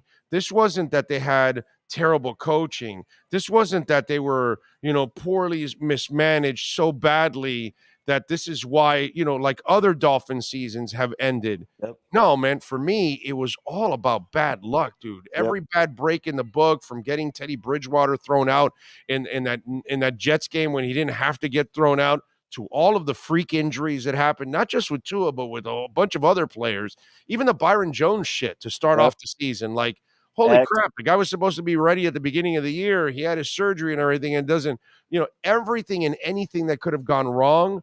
To me, that's what I blame this season on, more on bad luck than anything else. If the Dolphins get the good breaks this season, I think we'll see a much different Dolphin team. So for me, I'm not letting these people cloud my shit, all offseason. I'm super jacked about the draft, free agency, the offseason, Zach getting into the Hall of Fame, all of that stuff. I think if you're a Dolphins fan, you got a lot to look forward to. That's the way I look at it. I don't know about you. I think that last year with a healthy team, we're a 1-2 win playoff team easily. Me too. You look at the things that held us back. Crazy freak injuries. Not one of our backup quarterbacks that came in got to finish the game. You look at the O-line injuries. Austin Jackson's out the whole season. Not that we know what he is going to be or if he's going to be anything. Liam Egbert and then Armstead missed how many games. And then you look at McDaniel's first year of coaching, the things he struggled with, the clock management, some of the play calling and stuff like that. Fixable. He's very, very self-aware, I feel like. He's going to take a hard look at all that, and he's going to fix it. That's my belief. I think I agree. He's humble enough. He's smart enough. He's going to really evaluate that, work on that. He's better at that next year. We stay healthy. Tua does what he did the year before. You add the pieces that we need to add. I mean, there's no reason. I remember in the joint practices against the Eagles, reading the beat writers' reports from the Eagles saying, holy crap, this is the only time I've ever felt like the Eagles got whooped in a joint practice by the Dolphins. Eagles I was there. I saw it. The Dolphins were the better team for those couple days. They were the better team at that moment. Without Byron Jones, without and that's with our team healthy. So you go and you get a healthy team and you get Mike McDaniel to, learn from his few mistakes that he made. You got Vic Fangio running the defense now. There's no reason that, to say you're going to go your first run at it to the Super Bowl is hard, but there's no reason that you're not a contender and you're in the top 5 of the AFC. I'm with you. By the way, if you guys need to move from city to city, county to county, state to state, across the state, 305-602-8369. Their home base is in Daytona, but they're not just a Florida company. They work all throughout the country. Sean, tell them a little bit about Essential Moving Experts, my man. Yeah, we got a lot of pre-summer deals going on right now. May, June, July gets crazy. It gets, all through summer. Kids are out of school, everything. If you book in advance, you can save, almost 40% on what it would cost you to move. So you can still move May, June, July when it's busy. But if you book now when it's the slower season, before the busier season, you're going to save a ton of money. We service local. We just did one in Miami today. So we do Miami, Daytona, all Florida, and then we do state to state. So we'll do interstate, anything from California to Florida and everything in between. Whatever you need, give us a call. But, you get a free estimate over the phone. So no commitments needed. You can at least call and see if, what we offer is what you're looking for. You said May, June, July is the peak season for moving. Yep. And I never knew that, but I'm trying to put one and one together. Let me take a terrible guess. Yep. They always say that June weddings are the most popular month. Is it that there are newlyweds moving into new places? Is that like the force in May, June, and July that you were talking about? No. Well, statistically, in my experience over the years, it really has a lot to do with the summer. And kids are out of school, so it's easier and more convenient to move them. Right. Also, you get a lot of people getting new jobs in the summer, so they're moving for work. The military tends to do a lot of their moves. We have a lot of contracts with military companies. They tend to do a lot of theirs in the summer. I don't know if that's, the specifics on that. But I think it's most of that stuff. You do get a lot of people, a lot of college kids who are, out of school for the summer, and maybe they're moving home, for the off season or whatever. So I think it's a combination of those things. The newlywed thing, we have had quite a few of those over the last 2 years, which we didn't get a lot of in recent past. So maybe that is becoming more of a thing, but I think it's more of the kids, the summer, you're like, oh, it's summertime. I want to go, I want to be in Florida right now when it's warm in the summer. So you get a lot of that. But yeah, May to, October, all of that it gets crazy. It's busy. It's expensive, but you book in advance, you can save yourself a whole lot of money. Well, besides calling Essential Moving Experts and my man Sean Williams at 305-602-8369, that's the top tip that you need for moving. Give me a tip that most people wouldn't even realize. Maybe when they're moving, it's their first time, they've never done it. What's one of the tips that you would tell them? Do this to make your life a little easier when you're moving, outside of calling Essential Moving Experts, of course. Well, first thing I would say is start planning well in advance. Don't think you're going to plan a month in advance. Even if you don't know when the house is closing, you're not sure of where you're moving to yet, you haven't got out of your lease yet, just start the process. We're very, very flexible with you. So starting in advance is number one. Number two, I would say, is getting a very specific list of what you're moving. I can't tell you how many times people think they know what they're moving, and then they forget the stuff in the attic. They forgot the stuff in the basement. They realize that, oh, you know what? I don't want this china cabinet anymore. Oh, you know what? I'm going to buy new couches and bring those. Get an idea of what it is you're actually going to be moving. The more specific you can be on what you're moving, the easier your life is going to be. And then I always tell people too, the So more how many times have people forgotten how many things are going to move and they needed a bigger truck? Oh, it happens like 70% of the time. But we specialize in inventory. We actually created our own CRM software to do inventory, so it gives us specific dimensions of items. And we actually have a quality assurance person whose specific job they're paid to pull out the inventory from you and remind you of things you forgot about and suggest things and help you kind of consolidate your inventory and get a specific thing. But moving is stressful, but our job is to make moving easy for you. You know? And by the way, one of the things you do, we mention it all the time at Essential Moving Experts, if you're moving from one town to another or state to state or whatever, and maybe something isn't ready just yet, you will actually store things for people up to 30 days, I believe, correct? Yeah, 30 days for free.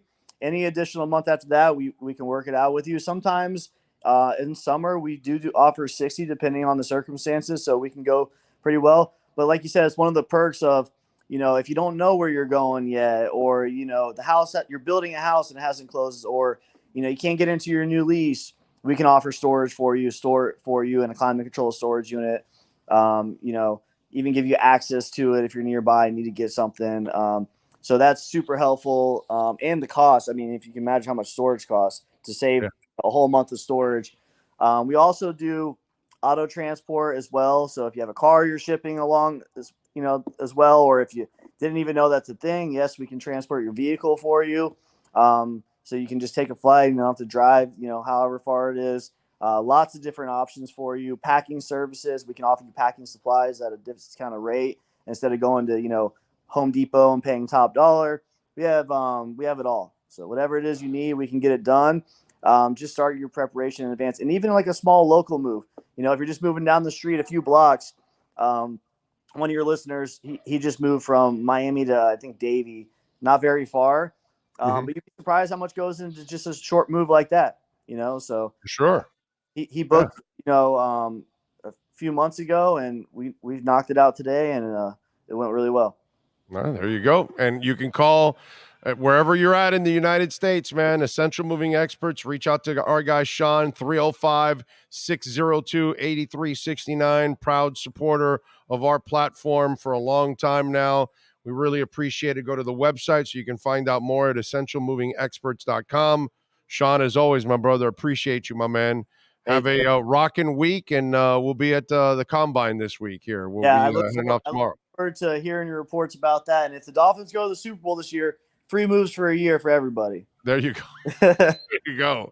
All right, let's do it. And we're gonna go to Super Bowl this year, bro.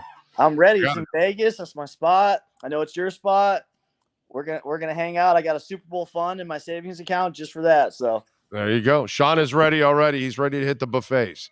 Let's do it. We're locked and loaded. Sean, much love, my brother. Appreciate you immensely. I'll see you later, Big O. Appreciate it. You got it. Thank you, sir. There you go. Sean Williams, essentialmovingexperts.com, 305-602-8369. They're in Daytona, but they handle the entire country. You saw it right there. We had one of our listeners here in South Florida.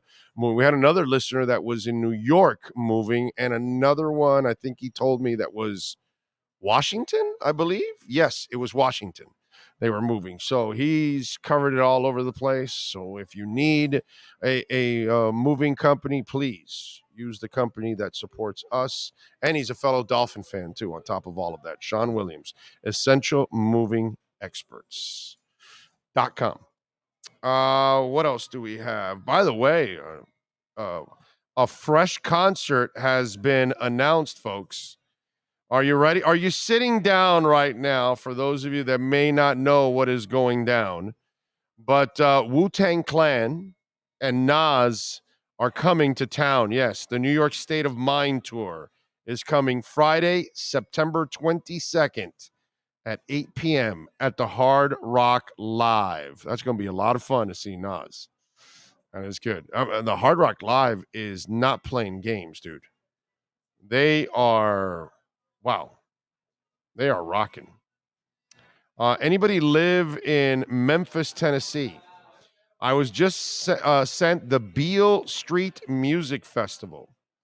the Lumineers, Greta Van Fleet, Robert Plant and Alison Krauss, Earth, Wind, and Fire, The Roots, love The Roots, 311, Gorilla, Gary Clark Jr., he's amazing, Ziggy Marley, The Struts, Live, Hailstorm, Young the Giant, Government Mule, Andy Grammer, if you like that, Living Color, wow, nice, Toadies, The Bar-Kays.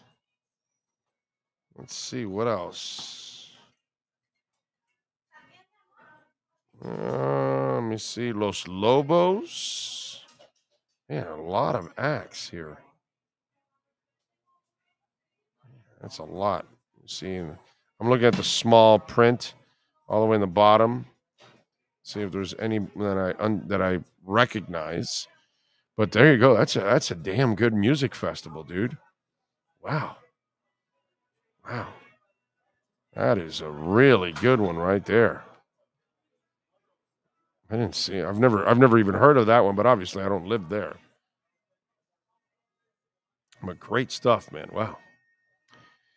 All right, let's see. What else do we have going on in the world of... Oh, by the way, we do have some other music news. Oh, congratulations to the city of Frankfurt in Germany. And why do I say that? This is amazing. Frankfurt, Germany. Okay, follow me on this. So Roger Waters is a singer for Pink Floyd. And he's a guy that I've banned. I've never gone to see him ever again because he is a well-known anti-Semite. So for the first time, a city has told him, no, we don't want to host your concert. Frankfurt, Germany. So it shows you how far we've come from the ugliness of Germany to where Germany is at now, obviously. And, they're helping out Ukraine and everything. And they just sent some tanks, obviously, like we did. And so a German city was the first one to tell that stinking anti-Semite, screw you. And congratulations to Frankfurt, Germany. Okay? Because we didn't do that here. And he came. I remember, well, it wasn't the last time he was here. It was a couple times ago. They gave me tickets to go to see Roger Waters, and I gave them away. I was like, I didn't tell the person that gave me the tickets, I'm not going to go see this stinking anti-Semite. But I wasn't going to go see that stinking anti-Semite. And so I gave it to somebody else, and they went, whatever. I didn't care. I mean, I've seen Floyd in the past, the band. And now that they're broken up, I would only go see David Gilmour playing the music of Pink Floyd. I would never, ever go support that guy after obviously finding out what kind of an individual he is, which most of us did not know, obviously, until he started to kind of show his true colors here in his older age. But nice to see. Listen, there's freedom of speech, but you're not free to just spew hate. You know what I mean? Because that doesn't make us any better as a society. It only inflames more of the hatred is what it does. Today in music history, by the way, U2 was named in 2009 the biggest act in music in the U.S. The Irish band made $109 million that year from touring, record sales, and royalties. In 1971, on this date, just 5 months after her death, Janis Joplin began a 9-week run on the top of the charts with her album Pearl. Boy, somebody dies in their music or artist stuff, or it just flies, right? In 2010, Fall Out Boy bassist Pete Wentz was appointed a spokesperson for UNICEF to raise awareness about the importance of providing clean drinking water for children around the world. And in 1980, on this date, the 22nd annual Grammy Awards, the Eagles took home the Grammy for the best rock vocal performance for a duo or group with Heartache Tonight. But the big winners that night were the Doobie Brothers, who won Song of the Year and Record of the Year for What a Fool Believes. That is what happened today in music history. There you go. What else do we have here? Let's see. Any questions? Big O, I did 8 years in the Marines, arthritic knees, bad ankles and a back, knew it was dangerous and would do it all over again, even though I didn't pocket $70 million in my career earnings like Byron Jones. I know. It's just funny to, and God bless you, bro, and thank you for providing what you have provided us, freedom, and we appreciate that immensely. That goes to everybody that has served, and we thank you because our way of life is because of you, and we appreciate that immensely. I just find it hilarious that Byron wants to tell us now about the dangers of playing football. I just find that hilarious. Like we didn't know. Like, oh my God, he's telling us something we didn't know.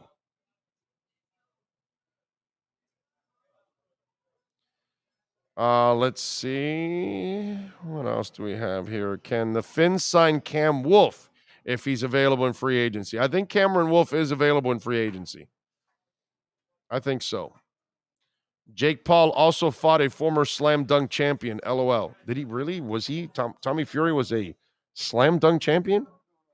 Or did he? Oh, no. Oh, the little guy from New York. The point guard. That's right. He did win. That's right. He knocked his ass out. What was his name? I remember that guy. He had a big mouth, but he was entertaining. Damn it, what's that little guy's name? Fearless dude. I'll tell you that. Oh, God, I'm brain farting. I know I'll remember his name. If I'm driving home or something, and then in the next few minutes, Richardson. Am I? Nate Robinson. There you go. Karen came in with it also now. Yeah, Nate Robinson. I remember him. That's funny. All right, folks. It is time to wrap it up here on the show. We thank Michelle Kaufman. We thank Andy Behrens, Ira Winderman, and Sean Williams from Essential Moving Experts. We thank all of you for tuning in as always. Thank you for keeping it locked here. Please visit our sponsors. Please subscribe. Hit the like button. Very important that you hit the like button before you go. Help us. That gets the algorithm going and more people get to see the show. So let's go. Help us get to 20,000 subscribers. Appreciate all of you out there. We'll see you tomorrow morning. We're back to a normal time tomorrow at 10 a.m. And then Thursday, it'll be a 10 a.m. show. It will not be an afternoon show, okay? Because we're in Indianapolis, because we got our afternoon show done here on Monday. And we thank, of course, the Brunetti family, John Brunetti Jr. Thank you, sir, as always, for being a great sponsor of our program. Frank Fiore, Steve Calabro, as always, amazing support by them. We can't thank enough the people here at Hialeah Park for making our lives a lot easier. We will see you tomorrow morning, same time, same place, same bat channel. Have a great one.